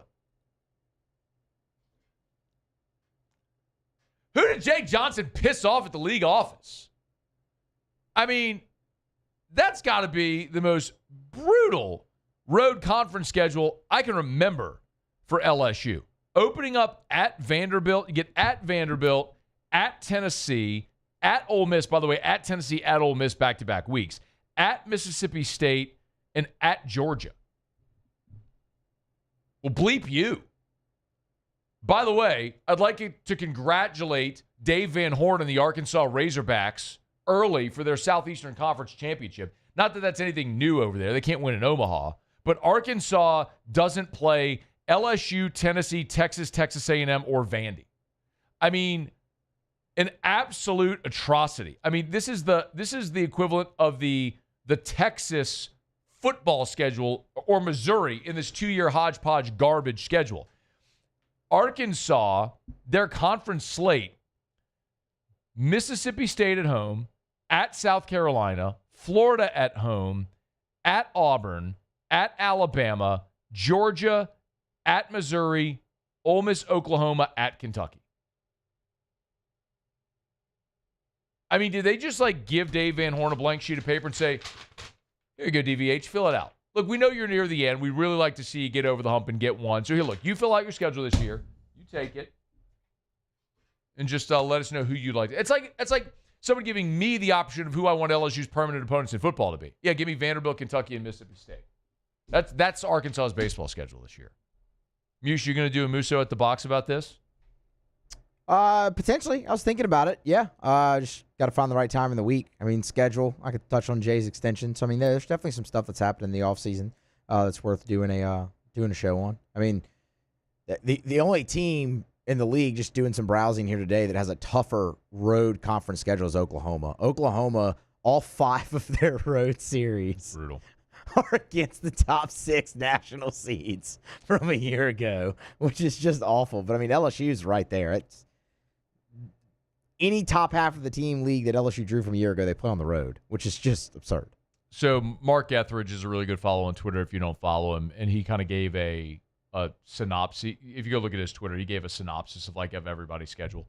So he notes about Oklahoma, to your point. He says, this is quite the slate. A&M at LSU, at Texas, Bama, at Vandy, Mizzou, at Auburn, Florida, at Arkansas, Tennessee. They do miss Georgia, Kentucky, Mississippi State, Ole Miss, and South Carolina. So they miss all the bottom teams in the league. Congratulations. That's tough. I mean, Oklahoma, their football schedule they got coming into the league, and now the baseball schedule.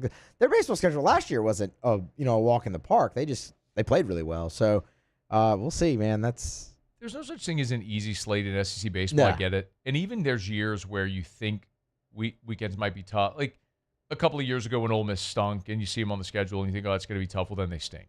Or Auburn, when Auburn seemingly comes out of nowhere and has a fantastic year a year ago. So that can happen. It'll happen this year. If somebody who's on the schedule you think is going to be really good is going to end up being terrible. That's just the nature of it. But there's no easy road in the SEC. But you can always pretty much count on certain programs that you know are going to be consistent, that are going to be talented, and it's going to be a hard weekend. And LSU has a very, very tough draw, which you would think that wouldn't happen given their standing in the national pecking order. But my goodness, league office did not do Jay Johnson any favors with this schedule. But the Tigers will start the title defense against Milwaukee on Friday, February 13th. So set the schedule. I'm sure it'll be a day game, so Muse will be pissed off because he'll be sitting here. Well, yeah. Oh, it's already. It's already. They listed. got out ahead of it. They got out ahead of it. I mean, they were just like, you know what? It's already listed. We know what we're gonna do here. Well, who's that first midweek game? That'll be at 2 p.m. Let's be honest. They got Kent State on a Monday. Oh, so they're playing 4 that week. So they're going Milwaukee for 3 Friday, Saturday, Sunday. Then Kent State Monday, and then they'll play Nichols on Wednesday. And it is a 1 o'clock game. I mean, there you go. They're gonna, they probably won't play a night game until Kentucky comes here in the second week of SEC play. Let's see. Because they'll play Milwaukee, and then they go to Jacksonville. Their times there are awful. Now, the next weekend, these are scheduled night games. Okay. Dartmouth Northeastern, the round robin Monday through Friday. So those are now the Sunday game is at 1 o'clock, but Friday, Saturday, Monday are all scheduled to be night games. I'm sure they'll change it because it'll be cold. There we go. And Jay's going to want to play it. Yeah, during true. the day. He'll change it. Yep, they'll change it. But if it's a round robin, you got to get 2 games in the day. That's true. That is true. Yeah. What a non-conference slate. Can we try to mix in something good? No. Don't need to, man. I know you don't need to. You don't need to, but just for the benefit of seeing something more interesting. I mean, I'm with you on that. Yeah, I would love that, but playing in the SEC, yeah. When you have 5 road series against the top half of the league, but it's not like your RPI is always going to be fine. Yeah, like, that's not the point. It's just I think it's number 1, giving your fans something more entertaining to watch. Number 2, challenging yourself. That's why I do like going and playing the thing in Jacksonville against better competition. It was like, look, last year. I mean, you go to Texas and play in that series, and sometimes like you start walking people, or you identify certain issues. Your issues get exposed when you play better competition. So go play better competition. It's one thing to watch Maverick Rizzi throw 98 against dudes from a whatever league Northeastern's in. I don't whatever. The A-Sun. But what does that actually teach you about your team? Whatever. Jay's won 2 national titles in the last 3 years. I'm sure he'll figure it out. Yeah, no, he knows what he's doing. It'll be okay. Yeah, for sure. Can I just not have to watch LSU against Northeastern or Milwaukee? Or Dartmouth? Ivy League. Yeah. Shout out to P Money's Ivy League series every year during Mardi Gras. That was a good time. I wouldn't go into Mardi Gras. Me either. I watched baseball. We're brought to you by Parrish Construction and Roofing. ParrishBuilt.com, ParrishBuilt.com. Do business with someone you know, Parrish Construction and Roofing. Real quick, I want to remind you, Friday is the deadline to enter for the $10,000 grant with the Louisiana Department of Insurance for your fortified roof. If you're interested in a fortified roof, remember it's a lottery for the grant. You can enter through the LDI website. We have a link at ParrishBuilt.com, ParrishBuilt.com. You get a $10,000 grant to install a fortified roof at your home. And by the way, if you don't get chosen for that, we at Parrish actually have access to additional grant money, which could be up to $15,000. So if you're interested in a fortified roof, call us. We are Louisiana's first Louisiana-based fortified roofing company. We'd love to help you out. And by the way, if you do apply at the LDI for the LDI grant, there's a section where you choose your contractor. We would love it if you would choose Parrish Construction and Roofing. Do business with someone you know. ParrishBuilt.com, ParrishBuilt.com. Okay, y'all, final break of the show. Jimmy will be here for Otterlocks. Come back. We'll bemoan another bad beat. It's 2 bad beats in consecutive nights in the NFL. That's a rough way to start the season. Anyway, Jimmy will be here next. It's AFR. AFR. Another home weekend means this Friday, the Fighting Tigers of LSU will be at Renaissance Baton Rouge. The Renaissance Hotel is the LSU football team's home away from home when the Tigers are at home. That's right. Of course, they're not going to stay on campus, which becomes a madhouse during LSU football weekend. So they get out of there where they can get away from it all, get a little focus before the home weekend. So they move their full operation to Renaissance Baton Rouge right there on Bluebonnet. You want to stay where the Tigers stay? Stay at Renaissance Baton Rouge. And if Renaissance Baton Rouge is big enough, spacious enough, capable of hosting the entire LSU football team meetings, team prayer service, team meals, individual position group meetings, all that sort of stuff, better believe they can host your event. If it's a wedding reception, if it's a fundraiser, if it's some type of dance, social, cocktail hour, board meeting. They can do it all at Renaissance Baton Rouge. It's right there on Bluebonnet. It's Renaissance Baton Rouge. 104.5 ESPN Baton Rouge and First American Bank and Trust bring you the Heart of the Game Award, recognizing student athletes who deliver when it counts. Nominate your game day standout at 1045ESPN.com by the 21st. We'll choose 5 male and 5 female finalists, and then it's up to the fans to vote for the winners. Each winner gets a $250 gift card, a custom award, and the spotlight they've earned. Presented by First American Bank and Trust, a banking tradition since 1910. Gulf Coast Bank and Trust is giving our customers the power to bank anywhere, anytime during this challenging event. And we're right there with you. Our mobile banking app is a smart way to manage your money and time. Gulf Coast Bank and Trust, the bank that cares about you. Parish Construction and Roofing. This is Coach Kim Mulkey. Go to parishbuilt.com for all of your roofing needs. From your hometown, parishbuilt.com. Hi, this is Beth Serena. Welcome to my pool.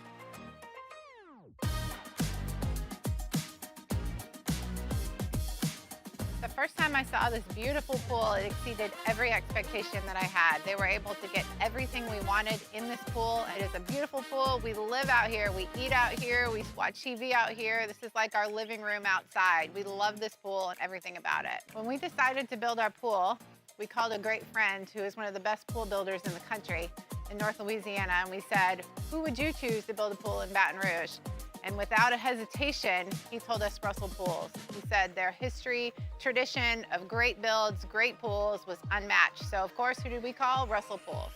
The advice I would give to anyone looking to build a pool is first call Russell Pools. They'll do an incredible job. It'll be incredibly organized. It'll be time efficient, and you will have your pool in no time.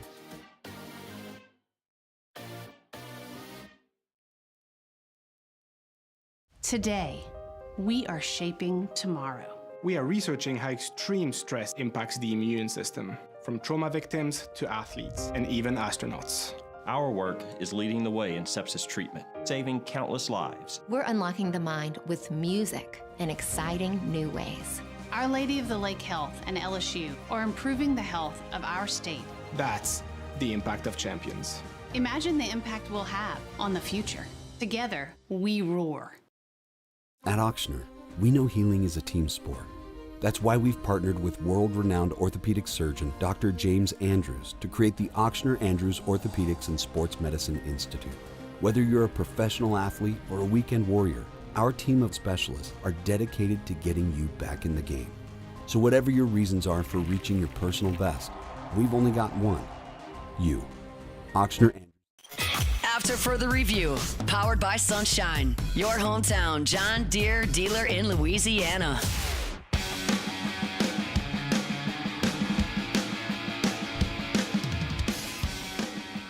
Down the stretch we come, final segment here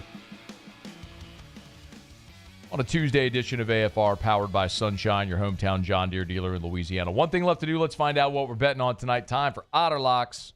Otterlocks. All right, time to win some money. Presented by Total Maintenance AC Repair. Same-day service means you will never sleep hot. 480-1000. We are Total Maintenance. I think it's safe to say that I won the bet. Otter, how are you? Just another blown lead in the NFL, huh? Did you see the stat that I threw out? No, I mean, hang on. I've seen them. Oh, which one? I mean, there's All right, plenty to go around. All right, so here you go. Before the start of Sunday Night Football, teams leading the season opener by more than 10 points at the start of the fourth quarter were 473, 22, and 5. That's a 955 winning percentage. Ravens and Bears both blew leads of 11+ and lost. There you go. There you go. And again, bad beat, man. I'll say it. You know, alive.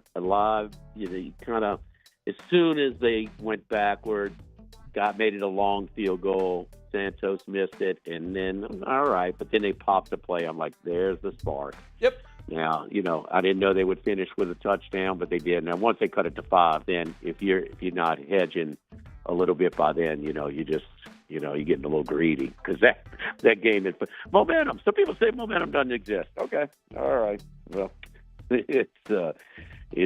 Yes. All right, we did pull out our parlay in last night, but again, never been a bad beat that you couldn't hedge out of. So use that live in-game betting. So let's go to Philadelphia in New York. Phillies, Aaron Nola, 6 shutout innings. They're struggling this year, but I mean, with Wheeler out, they sure could use him in the playoffs. And now they have an 8-game lead. Suarez, one of their top pitchers against, down the line pitching Sean Manaea. We backed Manaea when he was pitching well. He's fallen out of his tree. This is a rotor-rooter, stinky line. This line should be higher than 137. Give us the Phillies minus 137. So I'm not sure what you have right now. That started. So. It's just underway, bottom first, nobody on, nobody out, but the Phillies are already at minus 180. Yeah, I mean, they get a 0 on the top of it. I would lay off now. Yeah. I'll see if we can get a better. I'll watch it. See if we get a better number. All right. If they are scoreless in the bottom, go to the top of the second, it'll be closer to the original line. Okay. And I would bet it at that point, but not right now at minus 80. No way. San Francisco, they stay hot. They fell behind 3-0. And our parlay looked doomed. I mean, Seattle was down 2-0. San Francisco was down 3-0. They both stormed back, and San Francisco is just on fire right now. We're going to back them again. Robbie Ray and Zach Gallen at home, minus 145. And then Houston, Toronto, very low number with Garcia and Bieber pitching tonight, over 8 in the Astros-Toronto game that starts in about 6 minutes. All right, Otter, where are you tomorrow? Modesto on Burbank, right by Nicholson. Awesome. Great spot. Jimmy and Charlie, weekdays, 11-1. Thank you, Otter. Good luck. All right, good luck. All right, man. Muse Pauly, appreciate you. Y'all have a great night. See you tomorrow, 3. After further review. As we get on down the road, I'll remind you about First South Farm Credit. Thinking of buying land? Your first call should be to First South Farm Credit. Go to firstsouthland.com. Start at the website, firstsouthland.com. for First South Farm Credit. First in agriculture for more than 100 years. If you're thinking of buying land, your first call should be to First South Farm Credit. And, I love telling you about so many of the different ways that they help Louisiana homeowners buy land. Maybe it's the tax benefits. As a landowner, you're going to incur expenses. And you could have tax-deductible expenses. So ask your CPA about the benefits of owning recreational timberland. Land is a finite resource. I mean, it's never going down in value. I don't think we're going to see another Christopher Columbus sailing the ocean blue and finding some new landmass we're unfamiliar with. So get yours today. First South Farm Credit. firstsouthland.com.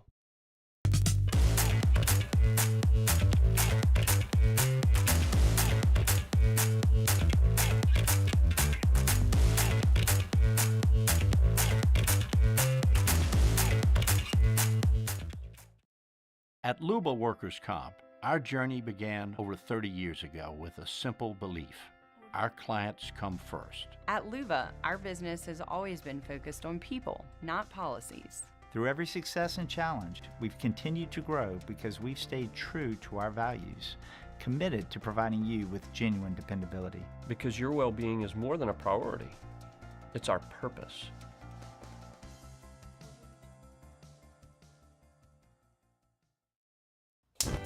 Looking for cleaner energy? Propane is energy for everyone.